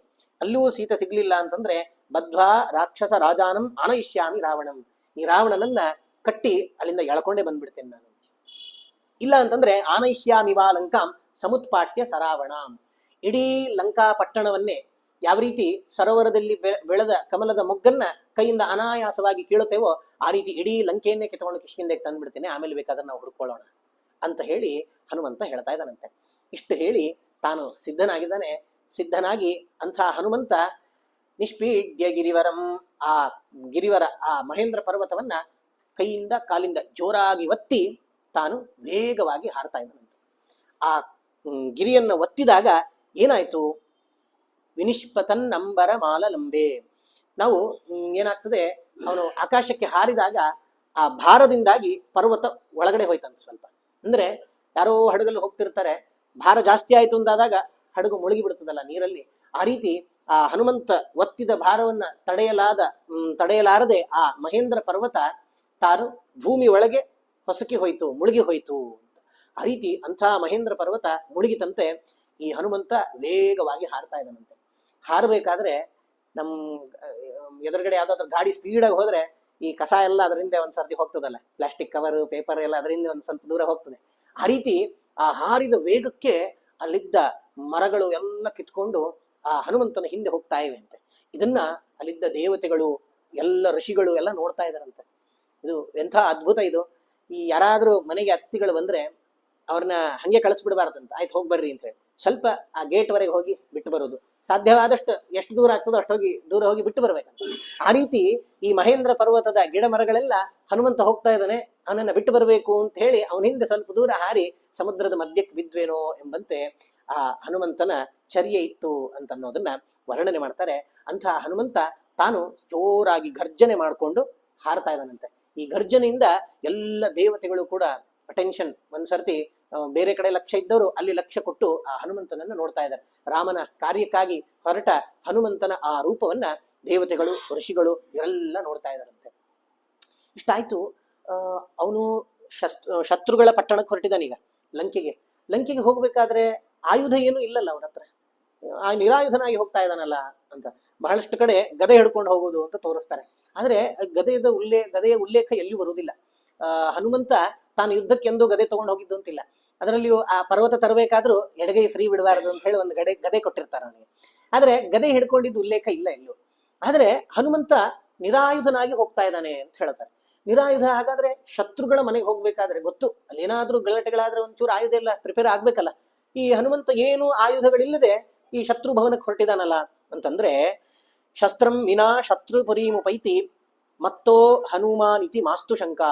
ಓ, ಹನುಮಂತನಿಗೆ ಅಷ್ಟು ಕಾನ್ಫಿಡೆನ್ಸ್ ಏನು, ಅಷ್ಟು ಅವನಿಗೆ ಮದನ ಅಹಂಕಾರನ ಅಂತ ಯಾರು ತಿಳ್ಕೊಳ್ಬೇಡ್ರಿ. ಯಾಕೆ ಅಂತಂದ್ರೆ, ನನ್ ವೇಕವಜ್ರೋ ರಿಪುಮೇತಿ ವಜ್ರಿ ದಶಾಸ್ಯ ಘೋರ ನಖ ನಾಮ ವಜ್ರಾಹ. ಈ ಹನುಮಂತನ ಹತ್ರ 10 ವಜ್ರಾಯುಧಗಳಿವೆ ಅಂತ. ಇಂದ್ರನ ಹತ್ರ ಹೋದ್ರೆ ಬರೀ ಒಂದೇ ವಜ್ರಾಯುಧ, ಅಂದ್ರೆ ಹನುಮಂತನ ಹತ್ರ 10 ವಜ್ರಾಯುಧಗಳಿವೆ. ಯಾವುದು ಅಂತಂದ್ರೆ, ಆ ಕೈಯಲ್ಲಿರುವ ಉಗುರುಗಳೇ ಅವನ ವಜ್ರಾಯುಧಗಳಂತೆ. ಒಂದೊಂದು ಉಗುರುಗಳು, ಒಂದೊಂದು ಬೆರಳಿನ ಉಗುರುಗಳು ಒಂದೊಂದು ವಜ್ರಾಯುಧ. ಆ ರೀತಿ ಆ ವಜ್ರಾಯುಧದಿಂತಿರುವ 10 ಉಗುರುಗಳನ್ನ 10 ವಜ್ರಾಯುಧಗಳನ್ನು ಹೊತ್ತು ಆ ದಶಕಂಠನ ಊರಿಗೆ ತಾನು ಸಾಗಿದಾನೆ. ಅದಕ್ಕೆ ಪ್ರತ್ಯೇಕ ವಜ್ರಾಯುಧ ಅಂತ ವಾಯುಸ್ತುತಿಯನ್ನು ಹರಿವಾಯುಸ್ತುತಿಯಲ್ಲಿ ಹೇಳ್ತಾರೆ. ಅಂದ್ರೆ ನರಸಿಂಹನ ಉಗುರುಗಳು ಪ್ರತ್ಯೇಕವಾಗಿರುವ 10 ವಜ್ರಾಯುಧಗಳು ಅಂತ. ಆ ರೀತಿ ಆ ನರಸಿಂಹದೇವರ ಭಕ್ತನಾದ ಹನುಮಂತ, ರಾಮಚಂದ್ರನ ಭಕ್ತನಾದಂಥ ಹನುಮಂತನ ಕೈಯಲ್ಲಿಯೂ ವಜ್ರಾಯುಧಕ್ಕೆ ಸದೃಶವಾದಂತಹ ಉಗುರುಗಳಿದ್ವು. ಆ ಉಗುರುಗಳಿಂದ ತಾನು ಲಂಕಾಪಟ್ಟಣವನ್ನ ಹಾರತೊಡಗಿದ. ಹಾರ್ತಾ ಇದ್ದಾನಂತೆ. ಆ ಹಾರ್ಲಿಕ್ಕೆ ಸೌಂದರ್ಯವೇ ನೋಡ್ಲಿಕ್ಕೆ ಅತ್ಯಂತ ಅಪೂರ್ವ ಅಂತೆ. ಬಹಳಷ್ಟು ಆ ಹಾರುವ ವರ್ಣನೆಗಳು ನಾವು ನೋಡಬಹುದು ಸುಂದರಕಾಂಡದಲ್ಲಿ. ಹೇಳ್ತಾರೆ, ದಶಯೋಜನ ವಿಸ್ತೀರ್ಣ 30 ಯೋಜನ ಮಾಯತ. ಅವನು ಮೇಲ್ಗಡೆ ಹಾರ್ತಾ ಇದ್ರೆ ನಾವು ಯಾವತ್ತು ನೋಡ್ತೇವೆ ನೆರಳು ನಮಗಿಂತ ದೊಡ್ಡದು ಕಾಣುತ್ತದೆ. ಆ ರೀತಿ ನಾವು ದೂರ ದೂರ ಹೋದಷ್ಟು ನೆರಳು ಬಹಳ ದೂರ ದೂರ ಬೀಳ್ತಾ ಇರುವಷ್ಟು ದೊಡ್ಡದಾಗಿ ಕಾಣುತ್ತದೆ. ಅವನು ಆ ಆಕಾಶ ಮಾರ್ಗವಾಗಿ ಹಾರಿ ಹೋಗ್ತಾ ಇದ್ರೆ ಅವನ ನೆರಳೆ ದಶಯೋಜನ ವಿಸ್ತೀರ್ಣ, ಅಗಲ 10 ಯೋಜನ ಅಗಲ ಇದೆ ಅಂತೆ. ಅಷ್ಟೇ ಅಲ್ಲ, 30 ಯೋಜನ ಮಾಯತ, ಉದ್ದ 30 ಯೋಜನಗಳಿವೆ ಅಂತೆ. ಹಾಗಾಗಿ 30 ಯೋಜನ ಉದ್ದ, 10 ಯೋಜನ ಅಗಲದ ದೊಡ್ಡ ನೆರಳು, ಅಗಾಧವಾದಂತಹ ದೊಡ್ಡ ನೆರಳು ಹೋಗ್ತಾ ಇದೆ ಅಂತ. ಇರೋದು 100 ಯೋಜನ ಸಮುದ್ರ ಅಷ್ಟೇ, 30 ಯೋಜನೆ ಒಂದು ನೆರಳೆ ಹೋಗ್ತಾ ಇದೆ ಅಂತ.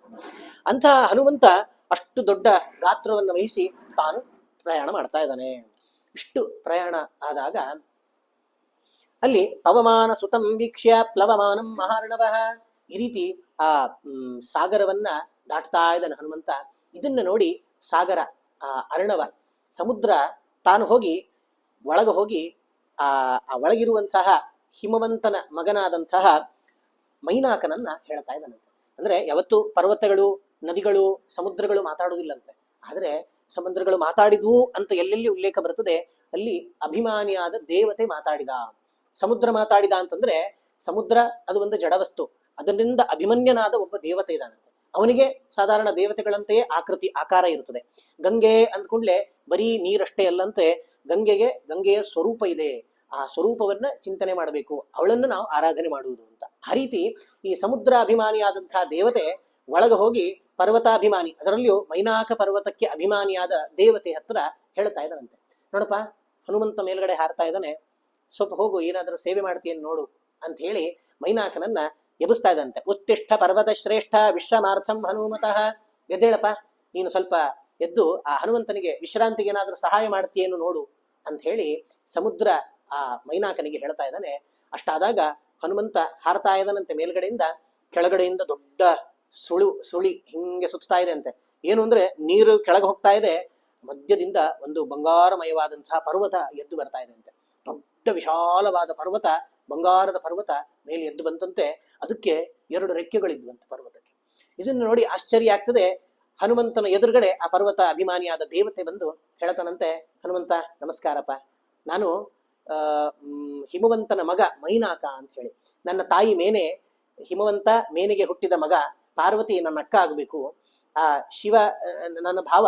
ಹಾಗಾಗಿ ನಾನು ಮೈನಾಕ ನಿನ್ನ ಸೇವೆಗೆ ಅಂತ ಬಂದಿದ್ದೇನೆ. ನೀನು ರಾಮಚಂದ್ರನ ಸೇವೆ ಮಾಡ್ತಾ ಇದೆಯಲ್ಲ, ನೀನು ಬೇಕಾದ್ರೆ ಸ್ವಲ್ಪ ಹೊತ್ತು ವಿಶ್ರಾಂತಿ ತಗೊಂಡು ಹೋಗಿಲ್ಲಿ, ಇಲ್ಲಿ ಬೇಕಾದಷ್ಟು ಹಣ್ಣುಗಳಿವೆ, ಆ ಹಣ್ಣುಗಳನ್ನೆಲ್ಲ ಸೇವಿಸಿ ಸ್ವಲ್ಪ ಹೊತ್ತು ವಿಶ್ರಾಂತಿ ಪಡೆದು ನಿನ್ನ ಮುಂದಿನ ಲಂಕಾ ಪಯಣವನ್ನ ಮುಂದುವರಿಸು ಅಂತ ಹೇಳಿ ಆ ಮೈನಾಕ ಹನುಮಂತನಿಗೆ ಹೇಳ್ತಾ ಇದ್ದಾನಂತೆ. ಹನುಮಂತ ಹೇಳ್ತಾನೆ, ವಿಶ್ರಮ ಶ್ರಮಿಣಾಂ ಸೌಮ್ಯ ನಶ್ರಮೋ ಮಮ ವಿದ್ಯತೆ. ಇಲ್ಲಪ್ಪ, ಆಯಾಸ ಈಗ ನನಗೆ ಇಲ್ಲ, ನಾನು ಇಲ್ಲಿ ವಿಶ್ರಾಂತಿ ಪಡೀಲಿಕ್ಕೆ ಆಗುದಿಲ್ಲ ಅಂತ. ಯಾಕೆ, ಒಂದು ದೇವರ ಕೆಲಸ ಅಂತ ಮಾಡಬೇಕಾದ್ರೆ ಅಲ್ಲಿ ಮಧ್ಯದಲ್ಲಿ ವಿಶ್ರಾಂತಿ ಪಡಿಬಾರದಂತ. ಏನೋ ದೇವರ ಪೂಜೆ ಮಾಡಬೇಕಾದ್ರೆ ಮಧ್ಯದಲ್ಲಿ ಒಂದು ಸ್ವಲ್ಪ ಚಹಾ ಕುಡಿದು ಬರ್ತೀನಿ, ನೀರು ಕುಡಿದು ಬರ್ತೀನಿ ಅಂತ ಮಾಡಬಾರದಂತ. ಆ ರೀತಿ ಇದನ್ನ ದೇವರ ಕೆಲಸ ಅಂತ ಹೋದವನು ಹನುಮಂತ, ಇಲ್ಲ ನನಗೀಗ ಸದ್ಯಕ್ಕೆ ವಿಶ್ರಾಂತಿ ತಗೊಳ್ಲಿಕ್ಕಿಲ್ಲ, ನಾನು ಅರ್ಜೆಂಟ್ ಆಗಿ ಹೋಗ್ಬೇಕಾಗಿದೆ ಈಗ ಲಂಕೆಗೆ ಅಂತ ಹೇಳಿ ಹೇಳ್ತಾನಂತೆ. ಯಾಕೆ ಈ ಹನುಮಂತನೇ ವಿಶ್ರಾಂತಿ ತಗೊಂಡ್ರೆ ಇನ್ನು ಪರಿಸ್ಥಿತಿ ಏನು? ಯಾಕೆ ನಾವು ಮೊನ್ನೆ ನೋಡಿದ್ವಿ, ಇಂದ್ರಿಯ ಎಲ್ಲ ಅಭಿಮಾನಿ ಇಂದ್ರಿಯ ದೇವತೆಗಳು ಕೂಡ ವಿಶ್ರಾಂತಿಯನ್ನು ಪಡಿತಾರೆ. ಆದ್ರೆ ವಾಯು ಸದಾ ಕೆಲಸ ಮಾಡ್ತಾನಂತೆ. ಉಸಿರಾಟ, ನಾವು ಮಲಗಿದ್ದಾಗ್ಲೂ ಉಸಿರಾಟ ನಡೀತದಂತೆ. ಸ್ವಲ್ಪ ವಾಯುದೇವರು ರೆಸ್ಟ್ ತಗೊಂಡ್ರೆ ಆಮೇಲೆ ಇರುವ ಜೀವಿ ರೆಸ್ಟ್ ಇನ್ ಪೀಸ್ ಆಗಿಬಿಡ್ತಾನೆ, ಇನ್ನೇನು ಉಳಿದೇ ಇರೋದಿಲ್ಲ ಒಂದು ಅಂತ. ಹಂಗಾಗಿ ಆ ವಾಯುವಿಗೆ ಅಶ್ರಮ ಅಂತಾನೆ ಹೆಸರು. ಅವನಿಗೆ ಶ್ರಮವೇ ಇಲ್ಲ, ನಿತ್ಯ ನಿರಂತರ ಕೆಲಸ ಮಾಡ್ತಾ ಇರ್ತಾನೆ. ಅಂತ ಹನುಮಂತನಿಗೆ ಶ್ರಮ ಎಂತು? ಶ್ರಮ ಆಗ್ಲಿಕ್ಕಾದ್ರೆ ಹೇಗೆ ಸಾಧ್ಯ? ಹಾಗಾಗಿ ಇಷ್ಟಾದಾಗ ಆಯ್ತು ಹೋಗೋ, ನನಗೇನು ಬೇಕಾಗಿಲ್ಲ ಅಂತ ಹೇಳಿ ಹೋಗ್ಲಿಲ್ಲ ಹನುಮಂತ.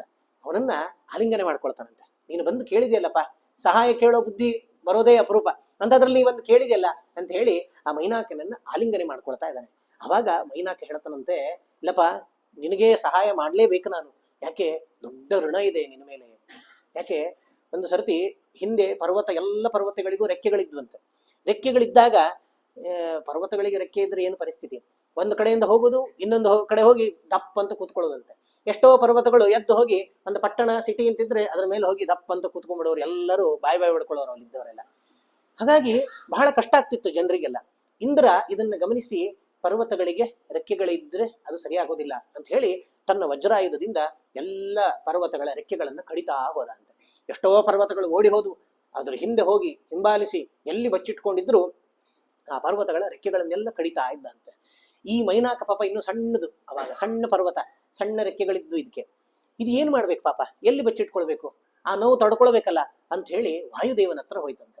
ವಾಯುದೇವ ಅದಕ್ಕೆ ಆ ಮೈನಾಕಕ್ಕೆ ಆಶ್ರಯ ಕೊಟ್ಟು, ಸಮುದ್ರದ ಒಳಗೆ ನೀನ್ ಇಲ್ಲೇ ಇರಪ್ಪ, ನಿನಗೇನು ಆಗುದಿಲ್ಲ ಅಂತ ಹೇಳಿ ಆ ಸಮುದ್ರದ ಒಳಗೆ ಇರುವಂತೆ ಆದೇಶ ಮಾಡಿದ್ರು ವಾಯುದೇವರು.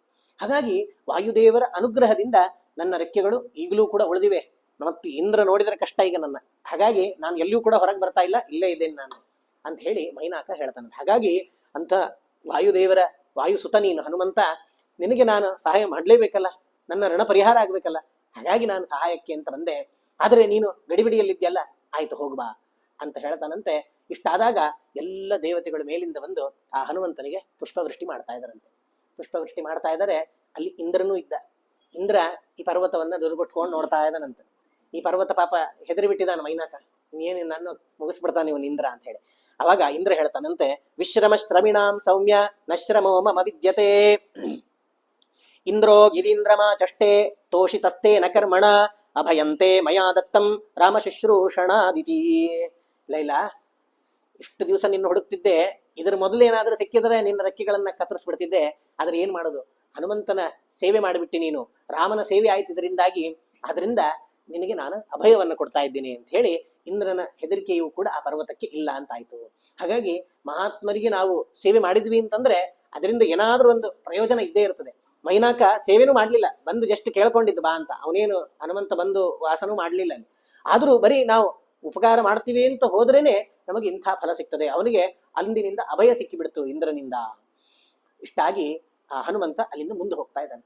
ಮುಂದೆ ಹೋಗಬೇಕಾದ್ರೆ ದೇವತೆಗಳಿಗೆಲ್ಲ ಅನಿಸ್ತಂತೆ, ಈ ಹನುಮಂತ ಬಹಳ ವೇಗದಿಂದ ಹಾರ್ತಾ ಇದ್ದಾನಲ್ಲ, ಒಂದು ಸಣ್ಣ ಪರೀಕ್ಷೆ ನಾವು ಮಾಡ್ಬೋದೋ ಏನೋ ಅಂತ ಹೇಳಿ ಸುರಸೆ, ನಾಗಮಾತೆ ಸುರಸೆ ಅಂತ, ದಕ್ಷನ ಮಗಳಂತ, ಆ ಸುರಸೆಯನ್ನ ಕರೆದು ಎಲ್ಲ ದೇವತೆಗಳು ಸೇರಿ ಅವಳಿಗೆ ವರ ಕೊಡ್ತಾರಂತೆ. ನಿನಗೆ ವರ ಕೊಟ್ಟಿದ್ದೇವೆ ನಾವು, ಯಾವುದೆಲ್ಲ ಪ್ರಾಣಿ ಪಕ್ಷಿ ಮೃಗ ಕೀಟ ಏನು ಬರ್ತದೋ ಎಲ್ಲ ನಿನ್ನ ಬಾಯಿ ಒಳಗೆ ಬಂದು ಬೀಳ್ಬೇಕಾದ್ರೆ, ನೀನು ಅಂದ್ಕೊಂಡಿದ್ದೆಲ್ಲ ನಿನ್ನ ಬಾಯಿ ಒಳಗೆ ಬಂದು ಬೀಳ್ಲಿ, ನಿನಗೆ ದೊಡ್ಡ ಬಾಯಿ ಕೊಡ್ತದೆ ಅಂತ ಹೇಳಿ ಆ ಸುರಸೆಗೆ ಅತ್ಯಂತ ವಿಸ್ತಾರವಾದಂತಹ ಬಾಯಿ, ಅಂತಹ ಸುರಸೆಯನ್ನು ಅನುಗ್ರಹ ಮಾಡಿ ಈ ಸಮುದ್ರಕ್ಕೆ ಕಳಿಸ್ತಾರಂತೆ.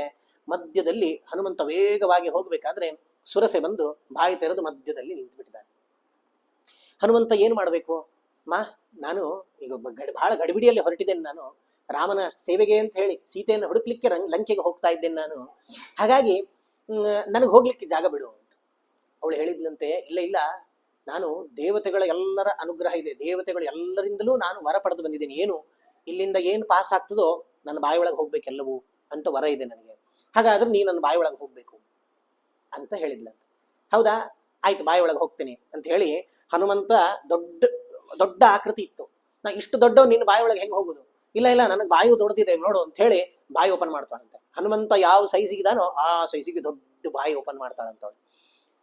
ಈಗ ಹೋಗು ಅಂತ. ಹನುಮಂತ ಏನ್ ಮಾಡ್ತಾನೆ, ಇಲ್ಲ ಇಲ್ಲ ನಂದು ರೂಪ ಇದಲ್ಲ ಇನ್ನೂ ದೊಡ್ಡದಿದೆ ಅಂತ ಹೇಳಿ ಹನುಮಂತ ಇನ್ನೂ ದೊಡ್ಡ ರೂಪವನ್ನು ತಾಳ್ತಾನಂತೆ. ಹೆಂಗೆ, ಎಷ್ಟು ದೊಡ್ಡ ರೂಪ ಅಂತಂದ್ರೆ ಅವನ ಕಾಲು ಸಮುದ್ರ ತಳ ಮುಟ್ತಾ ಇತ್ತಂತೆ, ಇವನ ತಲೆ ಭಾಗ ಪೂರ್ತಿ ಮೋಡಗಳನ್ನ ದಾಟಿ ಆಕಾಶವನ್ನು ಮುಟ್ತಾ ಇತ್ತಂತೆ. ಅಷ್ಟು ದೊಡ್ಡ ರೂಪ ತಳೆದ್ರೆ ಇವಳು ಏನ್ ಕಡಿಮೆ ಇಲ್ಲ, ಅಷ್ಟು ದೊಡ್ಡ ಬಾಯಿನೇ ತೆಗಿತಾಳಂತವಳು ಸುರಸೆ. ಇಷ್ಟು ದೊಡ್ಡ ಬಾಯಿ ತೆಗೆದಿದ್ದಾಳೆ, ಹೋಗು ಅಂತ.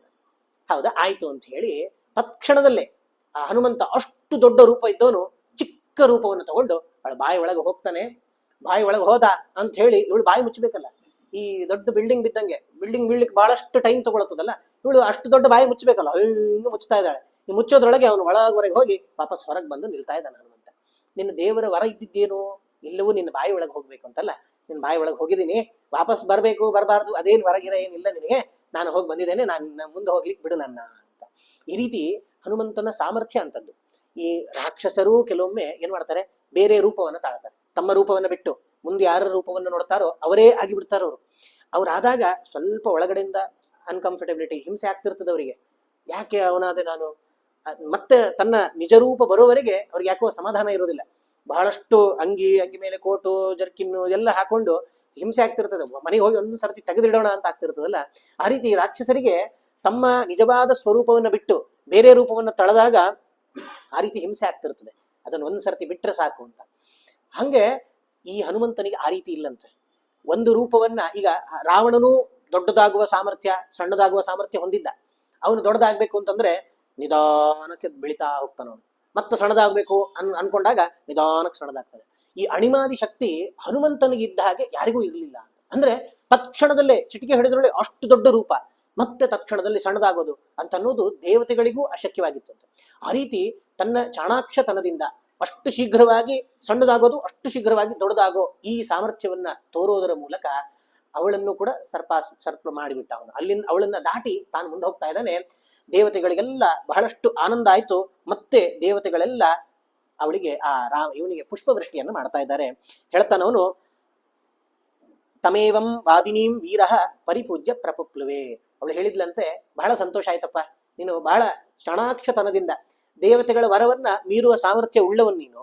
ಇಷ್ಟಾದ್ರೂ ಯಾವ ದೇವತೆಗಳ ವರವನ್ನು ಅವರ ಮೀರದೆ ನೀನು ಅದನ್ನ ನಿನ್ನ ಬುದ್ಧಿ ಚಾಣಾಕ್ಷತನದಿಂದ ಅದನ್ನ ವ್ಯಕ್ತಪಡಿಸಿದಿ, ತೋರಿಸಿದಿ ನೀನು ಅಂತ ಹೇಳಿ ಬಹಳ ಸಂತೋಷ ಆಯ್ತು ಅಂತ ಹೇಳ್ತಾಳಂತೆ. ಅವಳಿಗೆ ತಾನು ನಮಸ್ಕಾರ ಮಾಡಿ ಮುಂದಿನ ದಾರಿಯನ್ನ ಹಿಡಿತಾ ಇದ್ದಾನೆ. ಮುಂದಿನ ದಾರಿ ಹೋದಾಗ ಬಹಳಷ್ಟು ವಿಘ್ನಗಳು ಈ ಸಮುದ್ರ ಮಧ್ಯದಲ್ಲಿ. ಪಾಪ ಬಹುಶಃ ಅಂಗದ ಬಂದ್ಬಿಟ್ಟಿದ್ರೆ ಅವನಿಗೆ ಹಾರ್ಲಿಕ್ಕಷ್ಟೇ ಗೊತ್ತು 100 ಯೋಜನ, ಬರುವ ವಿಘ್ನಗಳನ್ನ ಪರಿಹಾರ ಮಾಡ್ಲಿಕ್ಕೆ ಗೊತ್ತಿಲ್ಲ. ಪಾಪ ಹನುಮಂತ ಆಗಿದ್ದಕ್ಕೆ ಅನುಕೂಲ ಆಯ್ತು.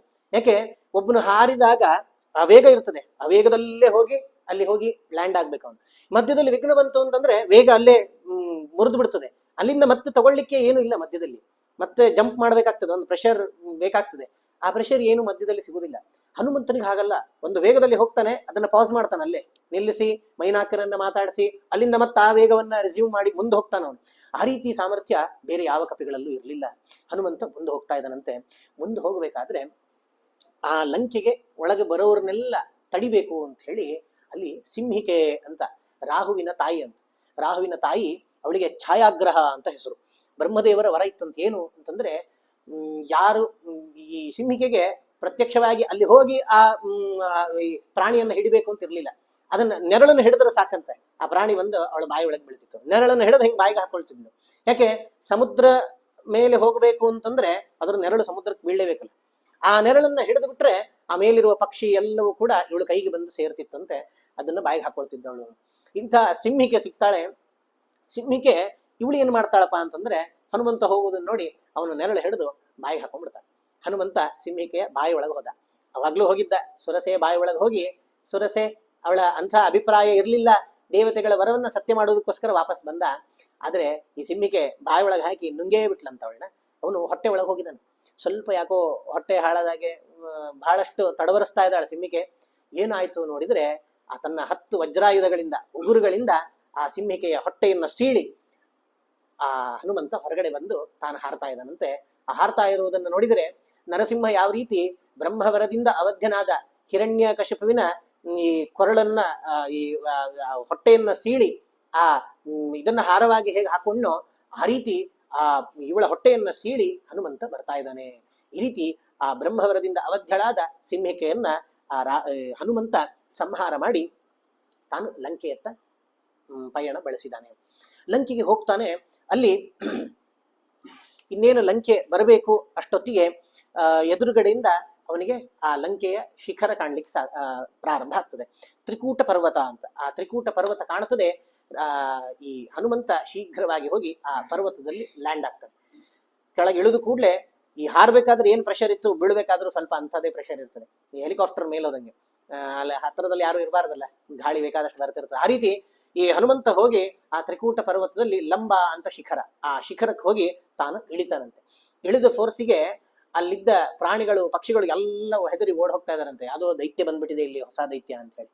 ಅಲ್ಲಿದ್ದ ಮರಗಳೆಲ್ಲ ಹೂಗಳನ್ನು ಚೆಲ್ಲಿ ಇವನಿಗೆ ಸ್ವಾಗತ ಮಾಡ್ತಿದೆ ಎಂಬಂತೆ ಕಾಣಿಸ್ತಾ ಇತ್ತು ಅಂತ.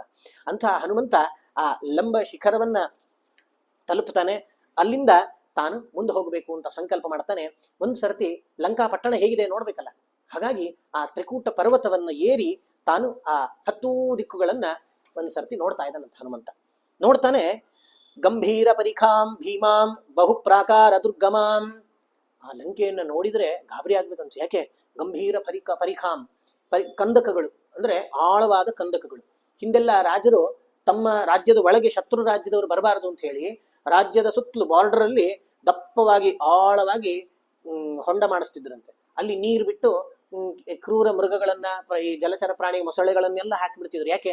ಬಂದವರು ಬರಬಾರದು ಒಳಗೆ, ಬಂದವರು ಏನಾದ್ರೂ ತಪ್ಪಿ ಬರ್ಲಿಕ್ಕೆ ಪ್ರಯತ್ನ ಪಟ್ಟು ಅಲ್ಲಿ ಬಿದ್ರು ಅಂದ್ರೆ ಅವರು ಉಳಿಬಾರದು ಅಂತ ಹೇಳಿ ಆ ರೀತಿ ಮಾಡ್ತಿದ್ರಂತೆ. ಅಂತ ದೀರ್ಘವಾದ ಆಳವಾದ ಕಂದಕಗಳಿದ್ವಂತೆ. ಅಷ್ಟೇ ಅಲ್ಲ, ಅನೇಕ ಸಂಖ್ಯೆಯ ಪ್ರಾಕಾರಗಳು ಅಂದ್ರೆ ದೊಡ್ಡ ದೊಡ್ಡ ಗೋಡೆಗಳು, ಅದನ್ನ ದಾಟಿ ಬರ್ಲಿಕ್ಕೆ ಸಾಧ್ಯ ಇಲ್ಲ. ಅಂತ ದೊಡ್ಡ ದೊಡ್ಡ ಗೋಡೆಗಳಿಂದ ಆ ಲಂಕಾಪಟ್ಟಣ ಶೋಭಾಯಮಾನವಾಗಿತ್ತು. ಅಂಥ ಲಂಕಾಪಟ್ಟಣವನ್ನ ಈ ಹನುಮಂತ ಕಂಡು ಆಲೋಚಿಸ್ತಾನಂತೆ, ಈ ಸಮುದ್ರವನ್ನ ದಾಟಿ ಬರೋದೇ ಬಹಳ ಕಷ್ಟ ಕಪಿಗಳಿಗೆ ಪಾಪ, ಇನ್ನು ಈ ಲಂಕೆಯನ್ನ ಒಳಗಾದ್ರೂ ಹೆಂಗ್ ಹೋಗುದು ಅಂತ ಹೇಳಿ ತಾನು ಆಲೋಚನೆ ಮಾಡಿ ಅಂದ್ಕೊಂಡಂತೆ, ರಾಮಚಂದ್ರನ ಪ್ರಸಾದ ಇತ್ತು ಅಂತಂದ್ರೆ ಗೆಲುವು ಆಗ್ತದೆ, ಈಗ ಬಂದ ಕೆಲಸವನ್ನ ನಾನು ಮುಗಿಸ್ಕೊಳ್ತೇನೆ ಅಂತ ಹೇಳಿ ತಾನು ಸಂಕಲ್ಪ ಮಾಡಿ ಸ್ವಲ್ಪ ಸಾಯಂಕಾಲ ಕತ್ಲೆ ಆಗೋದನ್ನ ಕಾಯ್ತಾ ಇದ್ದಂತೆ. ಅವನು ಬಿಟ್ಟಿದ್ದೇ ಸಾಯಂಕಾಲ, ಅಲ್ಲಿ ಭಾರತದಿಂದ ಲಂಕೆಗೆ ಹೊರಡಬೇಕು ಅಂತ ಅನ್ಕೊಂಡಿದ್ದು ಸಾಯಂಕಾಲ. ಅಷ್ಟೊಳಗೆ ಬಂದಾಗಿದೆ ಈ ಕಡೆ, ಇನ್ನೂ ಕತ್ಲೆ ಆಗಿಲ್ಲ ಅಂತ. ಸ್ವಲ್ಪ ಕತ್ಲೆ ಆಗ್ಲಿ, ಅವಾಗ ನಾನು ಹೋದ್ರೆ ಕಾಣುದಿಲ್ಲ ಅಂತ ಹೇಳಿ ಕತ್ಲಾಗೋವರೆಗೂ ಕಾದು ಇತಿ ಸಂಚಿತ್ಯ ಶೈಲಾಭೋ ಬಿಡಾಲಾಭೋ ಬಭೂವಸಃ.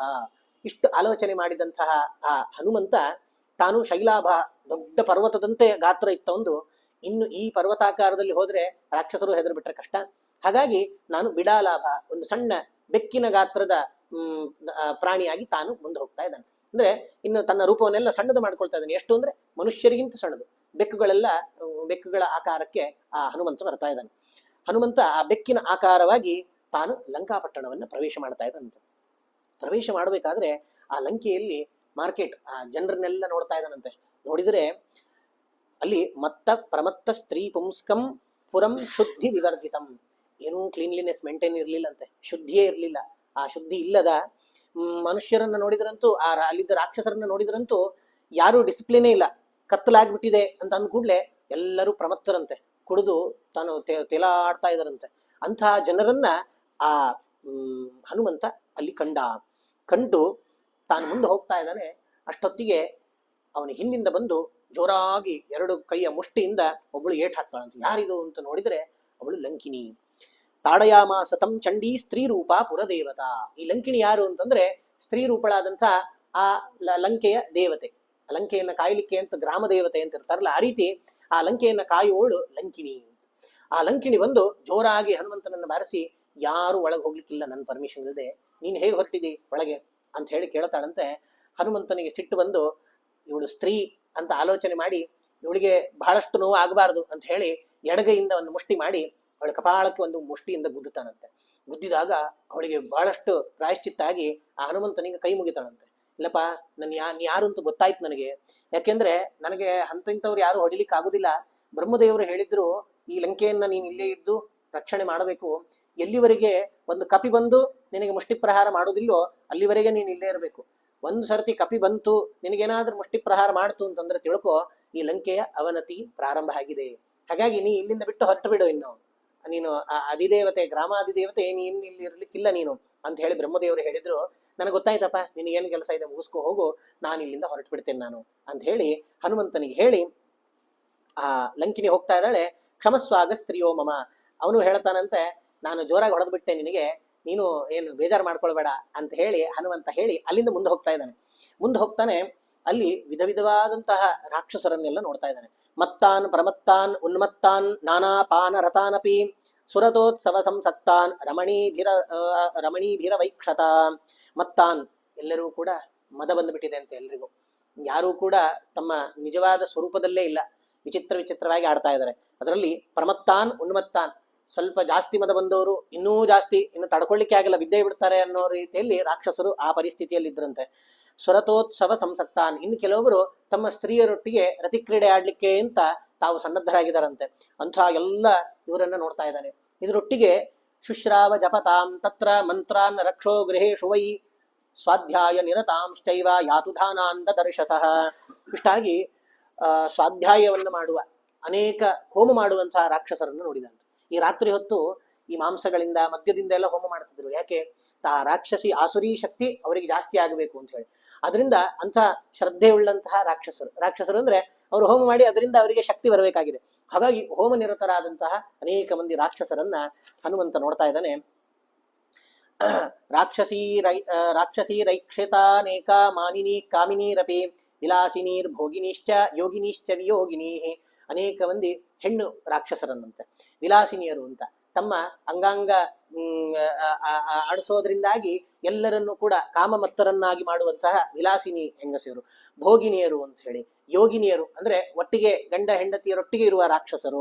ಇನ್ನು ವಿಯೋಗಿನಿಯರು, ಗಂಡ ಪ್ರಿಯಕರ ಬಿಟ್ಟು ಹೋದಂತಹ ಕೆಲವು ರಾಕ್ಷಸಿಯರು. ಇವ್ರನ್ನ ಬಗೆಬಗೆಯಾದಂತಹ ದುರಂಕಾರಿಯಾದಂತಹ ರಾಕ್ಷಸಿಯರನ್ನೆಲ್ಲ ಈ ಹನುಮಂತ ನೋಡ್ತಾ ಇದ್ದಾನೆ.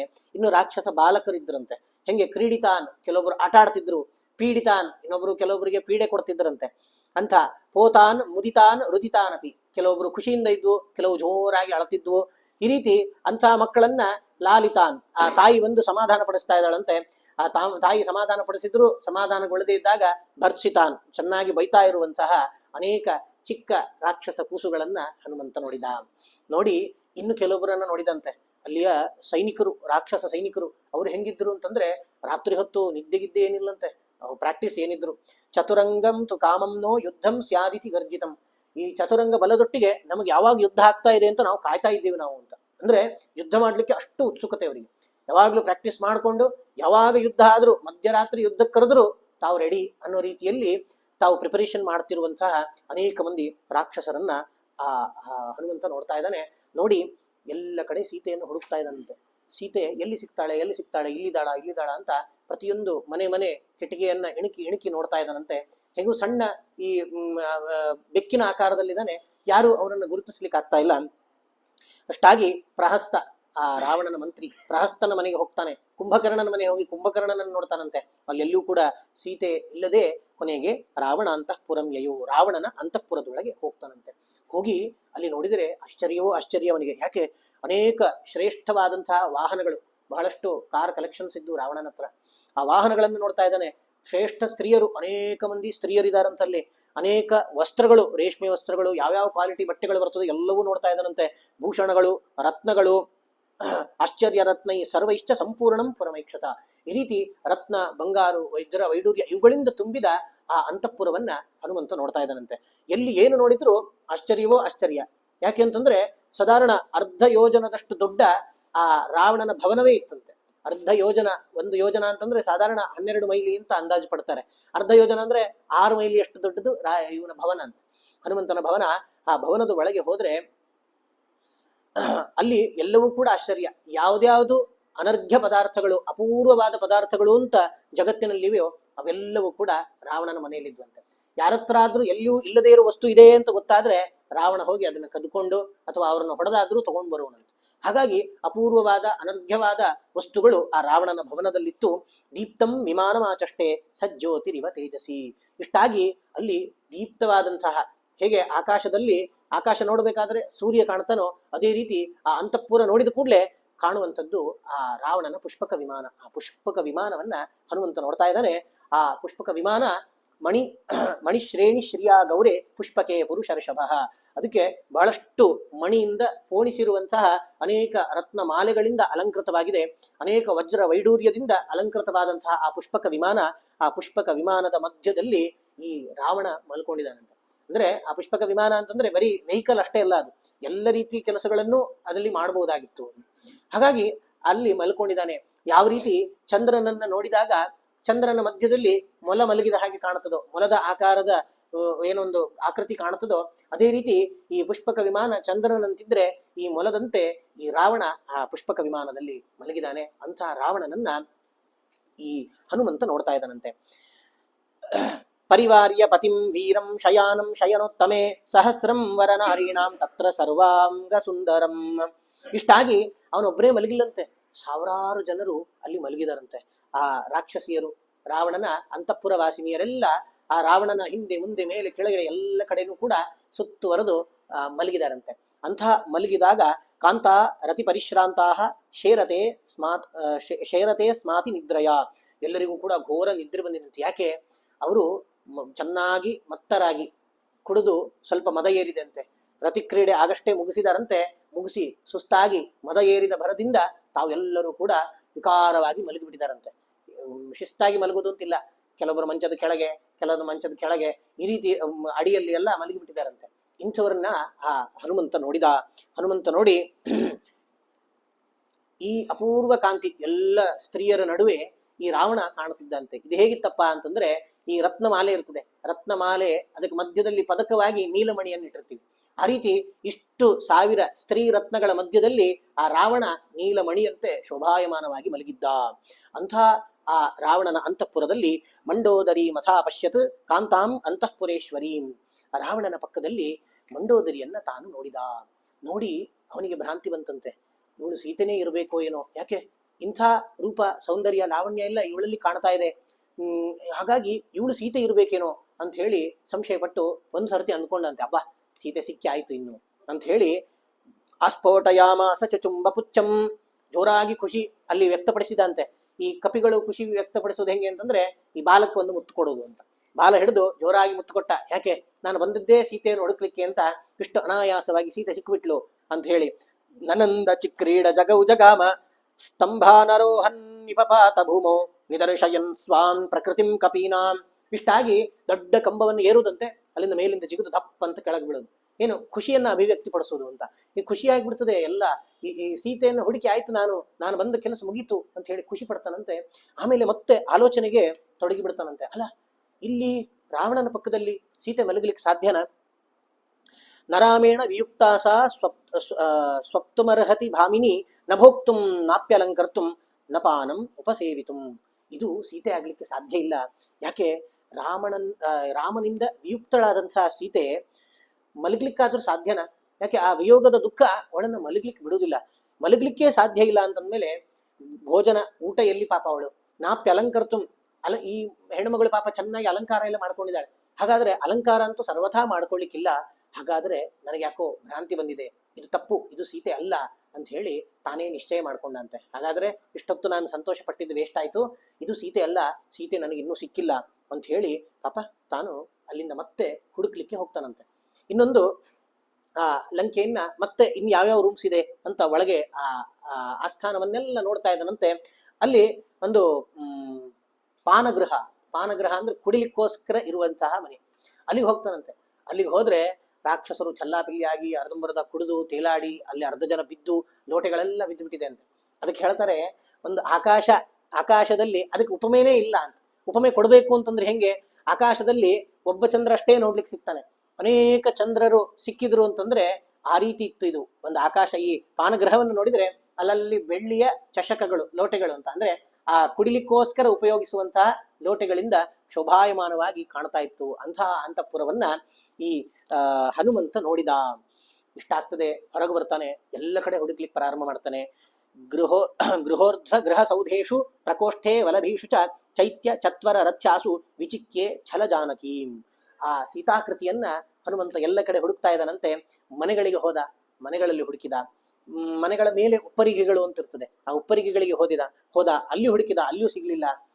ಪ್ರಕೋಷ್ಠೆ, ಇನ್ನು ಕೊಠಡಿಗಳು, ಒಂದೊಂದು ರೂಮ್ಸ್ ಅಂತ ಇರ್ತದೆ ಮನೆಯಲ್ಲಿ. ಆ ಪ್ರತಿಯೊಂದು ರೂಮಿಗೂ ಹೋಗಿ ಹುಡುಕಿದ ಅಂತೆ. ಅಟ್ಟದಲ್ಲಿ ಹುಡುಕಿದ, ಮಹಡಿಗಳಿಗೆ ಹೋಗಿ ಅಲ್ಲಿಯ ಸಂದುಗಳಲ್ಲೆಲ್ಲ ಹುಡುಕಿದ. ಇಷ್ಟಾಗಿ ಚೈತ್ಯ ಚತ್ವರ ರಥ್ಯಾಸು, ಹೋಮ ನಡೆಯುವಂತಹ ಜಾಗ, ಚತ್ವರ ಅಂದ್ರೆ ಸರ್ಕಲ್, 4 ರೋಡ್ ಸೇರುವಂತಹ ಜಾಗ, ಅಲ್ಲಿ ಹುಡುಕಿದ. ರಥ್ಯಾಸು ವೆಹಿಕಲ್ಸ್, ವಾಹನಗಳು ಹೋಗುವಂತಹ ಜಾಗ, ಎಲ್ಲ ಕಡೆ ಹುಡುಕ್ತಾ ಇದ್ದಾನಂತೆ. ಎಲ್ಲಿಯೂ ಸಿಗ್ತಾ ಇಲ್ಲ. ಕ್ವಚಿತ್ ದ್ವಾರಂ ವಿವೃಣ್ಮಾನಃ ಕ್ವಚಿಚ್ಚ ವಿವೃತಂ ವಿಶನ್ ಕ್ವಚಿತ್ ಜಾಲಾಂತರೇಣೈವ ಪ್ರಾವಿಶತ್ ಪ್ರಾಣನಂದನಃ. ಕೆಲವು ಕಡೆ ಬಾಗಿಲು ತೆಗೆದು ತಾನೇ ಒಳಗೆ ಹೋಗಿ ನೋಡ್ತಾ ಇದ್ದಾನಂತೆ. ಕೆಲವು ಕಡೆ ತೆಗೆದಿದ್ದ ಬಾಗಿಲು ಹಂಗೆ ಇರ್ತದೆ, ತೆಗೆದೇ ಇರ್ತದೆ, ತಾನೇ ಒಳಗೆ ಹೋಗಿ ನೋಡ್ತಾ ಇದ್ದಾನಂತೆ. ಇನ್ನು ಕೆಲವು ಕಡೆ ಕಿಟಕಿಯಿಂದ ತಾನು ಒಳಗೆ ಹೋಗಿ ಅಲ್ಲೆಲ್ಲ ಮನೆ ಒಳಗೆ ಹೋಗಿ ನೋಡ್ಕೊಂಡು ಬರ್ತಾ ಇದ್ದಾನಂತೆ. ಎಲ್ಲಿ ಹುಡುಕಿದ್ರು ಕೂಡ ಸೀತೆ ಸಿಗ್ತಾ ಇಲ್ಲ. ಬಹಳಷ್ಟು ಬೇಜಾರಾಗ್ತದಂತೆ ಅವನಿಗೆ.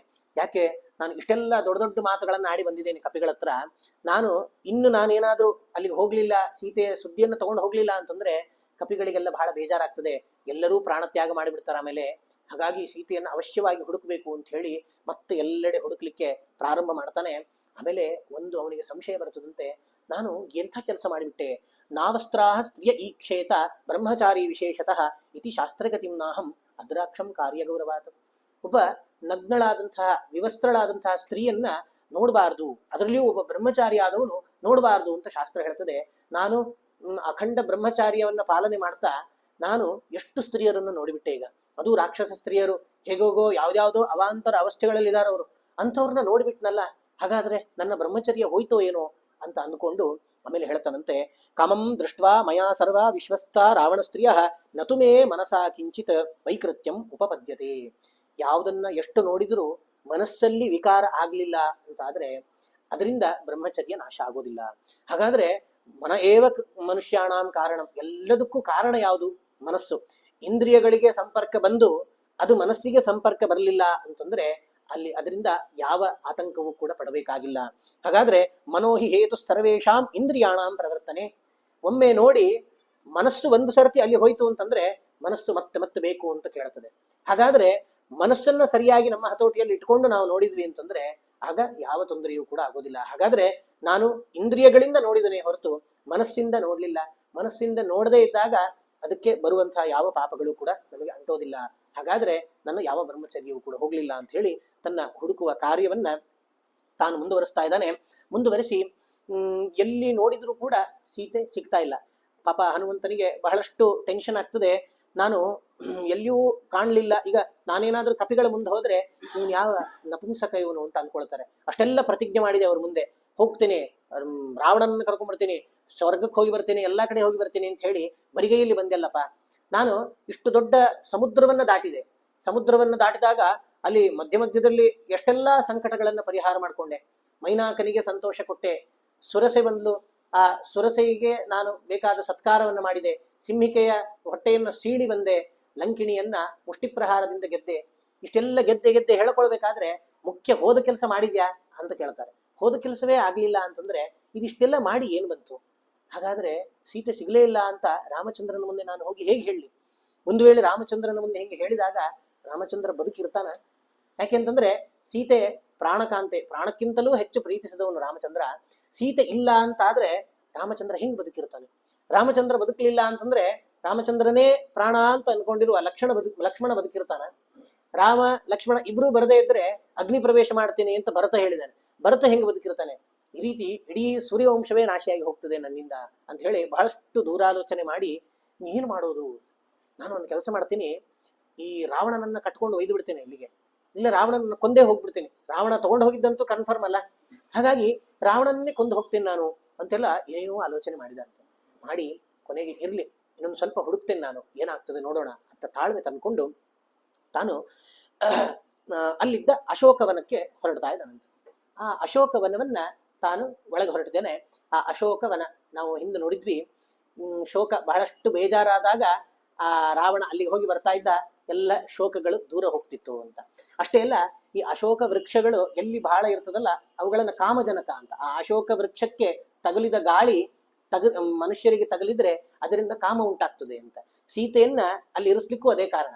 ಯಾಕೆ? ಸೀತೆಯ ಮನಸ್ಸು ಬದಲಾಗಿ ನನ್ನ ಹತ್ರ ಬರ್ತಾಳೆ ಸೀತೆ ಅಂತ ಹೇಳಿ ರಾವಣನಿಗೆ ಆ ಅಭಿಷ್ಟ ಇತ್ತು. ಹಾಗಾಗಿ ಸೀತೆಯನ್ನ ಆ ಅಶೋಕವನದಲ್ಲಿ ಇಟ್ಟಿದ್ದವನು. ಆದ್ರೆ ಅವನು ಅನ್ಕೊಂಡ ರೀತಿ ಯಾವುದೂ ಆಗ್ತಿರ್ಲಿಲ್ಲ. ಹಾಗಾಗಿ ಆ ಅಶೋಕವನವನ್ನ ತಾನು ಪ್ರವೇಶ ಮಾಡ್ತಾ ಇದ್ದಾನೆ. ನೋಡ್ತಾನೆ, ಬಹಳಷ್ಟು ಆಶ್ಚರ್ಯ ಅಂತೆ. ಸರ್ವರ್ತು ಫಲಪುಷ್ಪಿಣಿ, ಎಲ್ಲ ಋತುಗಳಲ್ಲಿ ಬರಬೇಕಾದಂತಹ ಹೂವು ಹಣ್ಣು ಎಲ್ಲ ಬೆಳೀತಾ ಇದೆ ಅಂತೆ. ಈಗ ಮಾವಿನ ಹಣ್ಣು ಎಲ್ಲ ಈ ಸೆಕೆಗಾಲದಲ್ಲಿ ಬರ್ತದೆ, ಮುಂದೆ ಮಳೆಗಾಲ ಅರ್ಧ ಹಾದ್ಕೊಳ್ಳೆ ಹೋಗ್ಬಿಡ್ತದೆ, ಚಳಿಗಾಲದಲ್ಲಿ ಸಿಗುದಿಲ್ಲ. ಆದ್ರೆ ಆ ಅಶೋಕವನದಲ್ಲಿ ಹಾಗಲ್ಲ, ಅಲ್ಲಿ ಆ ರೀತಿ ಮೇಂಟೆನೆನ್ಸ್ ಇತ್ತಂತ. ಅಂದ್ರೆ ಎಲ್ಲ ಋತುಗಳಲ್ಲಿಯೂ ಬೆಳೆಯುವಂತಹ ಹಣ್ಣು ಹೂವುಗಳೆಲ್ಲ ಬೆಳೀತಾ ಇತ್ತಲ್ಲಿ. ಅಂಥ ಆ ಅಶೋಕವನವನ್ನ ಎಲ್ಲ ಕಡೆ ನೋಡ್ತಾ ಇದ್ದನಂತೆ. ನೋಡಿ, ತ್ರಿಕೂಟ ಪರ್ವತದಿಂದ ಬರುವಂತಹ ನದಿ ಆ ಅಶೋಕ ವನ ಮಾರ್ಗವಾಗಿ ಹೋಗ್ತಾ ಇತ್ತಂತೆ. ಅಂದ್ರೆ ಆ ಅಶೋಕವನ ಅಷ್ಟು ದೊಡ್ಡದಿತ್ತು, ಆ ದೊಡ್ಡ ಅಶೋಕವನದಲ್ಲಿ ಮಧ್ಯದಲ್ಲಿ ನದಿಯೇ ಹರಿಯುವಷ್ಟು ಜಾಗ ಇತ್ತಂತೆ. ಅಂಥ ಅಶೋಕವನವನ್ನ ತಾನು ಎಲ್ಲ ಕಡೆ ನೋಡ್ತಾ ಇದ್ದಾನೆ. ನೋಡಿ, ಅಲ್ಲಿಯೂ ಎಲ್ಲಿಯೂ ಸೀತೆಯನ್ನ ಕಾಣದೆ ಇನ್ನೇನು ಮಾಡೋದು ಅಂತ ಹೇಳಿ ಅಲ್ಲಿದ್ದ ಒಂದು ಶಿಂಶಪಾ ವೃಕ್ಷ, ಆ ಶಿಂಶಪಾ ವೃಕ್ಷವನ್ನ ಹತ್ತಿ ಆ ತನ್ನ ಮುಖವನ್ನೆಲ್ಲ ಎಲೆಗಳಿಂದ ಮುಚ್ಚಿಕೊಂಡು ತಾನು ಸ್ವಲ್ಪ ಮುಖವನ್ನ ಹೊರಗೆ ಹಾಕಿ 10 ದಿಕ್ಕುಗಳನ್ನ ತಾನು ನೋಡ್ತಾ ಇದ್ದಾನಂತೆ. ಎಲ್ಲಾದ್ರೂ ಸೀತೆ ಕಾಣ್ತಾಳ ಅಂತ ಹೇಳಿ ಆ ಸೀತೆಯನ್ನ ನೋಡ್ತಾ ಇದ್ದಾನೆ. ಅಷ್ಟೊತ್ತಿಗೆ ಆ ಶಿಂಶಪಾ ವೃಕ್ಷದ ಕೆಳಗಡೆ ಒಬ್ಬ ಸ್ತ್ರೀ ಕೂತಿದ್ಲಂತೆ. ತತ್ರ ದೀನಾಂ ಇವ ದೀನಾಂ ಮಲಿನಾಂ ಇವ ಚಾಮಲಾಂ ಕೃಷಾಂ ಇವೋಪವಾಸೇನ ಹ್ಯಕೃಷಾಂ ಪ್ರಕೃತಿ ಶ್ರಿಯಾ. ಅಲ್ಲಿ ಅತ್ಯಂತ ದುಃಖಿತಳಾದಂತಹ ಸೀತೆ ಕೂತಿದ್ಲಂತೆ. ಅಂದ್ರೆ ದೀನಾಂ ಅದೀನಾಂ ಅಂದ್ರೆ ಅವಳಿಗೆ ನಿತ್ಯ ಸುಖಿ, ಅವಳು ಲಕ್ಷ್ಮೀದೇವಿ, ಅವಳಿಗೆ ದುಃಖ ಅನ್ನೋದೇ ಇಲ್ಲ. ಆದರೂ ಕೂಡ ಇಲ್ಲಿ ದುಃಖ ತಪ್ತಳಾದಂತೆ ಕೂತಿದ್ದಾಳಂತೆ. ಅಷ್ಟೇ ಅಲ್ಲ, ಹ್ಯಕೃಷಾಂ ಪ್ರಕೃತಿ ಶ್ರಿಯಾ, ಅವಳು ಮಲಿನಾಮಿವ ಚಾಮಲ, ನಿತ್ಯ ನಿರ್ಮಲವಾದ ಮನಸ್ಸು. ಸೀತೆ ರಾಮನನ್ನೇ ನಿತ್ಯ ಸ್ಮರಣೆ ಮಾಡೋಳು, ಅವಳ ಮನಸ್ಸು ನಿರ್ಮಲವಾಗಿತ್ತಂತೆ. ಆದ್ರೆ ಹೊರಗಡೆಯಿಂದ ನೋಡ್ಲಿಕ್ಕೆ ಬಹಳಷ್ಟು ಮಲಿನವಾಗಿದೆ. ಆ ಶರೀರಕ್ಕೂ ರಾಮ ಇಲ್ಲ ಒಟ್ಟಿಗೆ, ಆದ್ರಿಂದಾಗಿ ಶರೀರ ಪೂರ್ತಿ ಮಲಿನ ಆಗಿಬಿಟ್ಟಿದೆ. ಕೃಷಾಂ ಇವೋಪವಾಸೇನ ಹ್ಯಕೃಷಾಂ ಪ್ರಕೃತಿ ಶ್ರಿಯಾ, ಪ್ರಕೃತಿಯಿಂದ ಸ್ವಭಾವದಿಂದ ಅಕೃಷಳಾದಂತಹ ಸೀತೆ ಇಷ್ಟು ದಿವಸಗಳ ಕಾಲ ರಾಮನನ್ನ ನೆನೆದು ಉಪವಾಸ ಮಾಡಿದ್ರಿಂದ ಅತ್ಯಂತ ಕೃಷಳಾಗಿ ಬಿಟ್ಟಿದ್ದಾಳಂತೆ. ಇಷ್ಟಾದ್ರೂ ಫುಲ್ಲ ಪದ್ಮ ಫಲಾಸಾಕ್ಷೀಂ, ಆ ಅರಳಿದ ಕಮಲದ ದಳದಂತೆ ಅಗಲವಾದಂತಹ ಕಣ್ಣುಳ್ಳಂತಹ ಸೀತೆ, ಪೂರ್ಣಚಂದ್ರ ನಿಭಾನನಾಂ, ಪೂರ್ಣಚಂದ್ರನಂತೆ ಮುಖ ಇರುವಂತಹ ಸೀತೆ. ಅಂತಹ ಸೀತೆಯನ್ನ ಮಾಯಾ ಸೀತಾಂ ಅವೈಕ್ಷತ, ಆ ಸೀತಾಕೃತಿ ಮಾಯಾ ಸೀತೆಯನ್ನ ಹನುಮಂತ ನೋಡ್ತಾ ಇದ್ದಾನಂತೆ. ಹನುಮಂತ ನೋಡಿ, ಇವಳೇ ಸೀತೆ ಇರಬೇಕು. ಯಾಕೆ ಅಂತಂದ್ರೆ ಇಷ್ಟು ದುಃಖಿತಳಾಗಿ ಕೂತಿದ್ದಾಳೆ. ಇಷ್ಟು ದುಃಖದಲ್ಲಿರೋರು ಇಡೀ ಲಂಕಾ ಪಟ್ಟಣದಲ್ಲಿ ನನಗೆ ಯಾರೂ ಕಾಣಲಿಲ್ಲ. ಹಾಗಾಗಿ ಇಷ್ಟು ದುಃಖದಲ್ಲಿದ್ದಾಳೆ ಇವಳು, ಕೃಷಳಾಗಿದ್ದಾಳೆ, ಮಲಿನವಾಗಿದ್ದಾಳೆ ಅಂತಂದ್ರೆ ಇವಳೇ ಸೀತೆ ಇರಬೇಕು ಅಂತ ಹೇಳಿ ಹನುಮಂತ ಅಂದುಕೊಳ್ತಾನಂತೆ. ಕನ್ಫರ್ಮ್ ಮಾಡ್ಬೇಕಲ್ಲ ಹೇಗೆ ಇವಳೇ ಸೀತೆ ಅಂತ ಹೇಳಿ. ಅದನ್ನ ಆ ಕನ್ಫರ್ಮ್ ಹೇಗ್ ಮಾಡ್ತಾನವನು? ಮುಂದೆ ರಾವಣ ಅಲ್ಲಿ ಬರ್ತಾನೆ ಅಶೋಕವನಕ್ಕೆ. ಆ ನಿದ್ದೆಯಿಂದ ಎದ್ದಂತಹ ರಾವಣ ಆ ಸೀತೆಯನ್ನ ಮಾತಾಡಿಸ್ಲಿಕ್ಕೆ ಅಂತ ಬರ್ತಾನೆ. ಆ ಸೀತೆ ಮತ್ತು ರಾವಣನ ಮಧ್ಯದಲ್ಲಿ ಏನು ಸಂಭಾಷಣೆ ಆಗ್ತದೆ, ಹನುಮಂತ ತನ್ನ ಪರಿಚಯವನ್ನ ಸೀತೆಗೆ ಯಾವ ರೀತಿ ಮಾಡಿಸ್ಕೊಳ್ತಾನೆ ಅಂತ ಅನ್ನೋದನ್ನ ನಾಳೆ ದಿವಸ ನೋಡೋಣ ಅಂತ ಹೇಳ್ತಾ ಇವತ್ತಿನ ಪ್ರವಚನವನ್ನ ಶ್ರೀಕೃಷ್ಣಾರ್ಪಣವಸ್ತು. ರಾಮಾಯ ರಾಮಭದ್ರಾಯ ರಾಮಚಂದ್ರಾಯ ವೇಧಸೆ ರಘುನಾಥಾಯ ನಾಥಾಯ ಸೀತಾಯ ಪತಯೇ ನಮಃ. ಕಾಯೇನ ವಾಚಾ ಮನಸೇಂದ್ರಿಯೈರ್ವಾ ಬುದ್ಧ್ಯಾತ್ಮನಾ ವಾ ಅನುಸೃತ ಸ್ವಭಾವಂ ಕರೋಮಿ ಯದ್ಯತ್ ಸಕಲಂ ಪರಸ್ಮೈ ನಾರಾಯಣಾಯೇತಿ ಸಮರ್ಪಯಾಮಿ. ಶ್ರೀಕೃಷ್ಣಾರ್ಪಣಮಸ್ತು.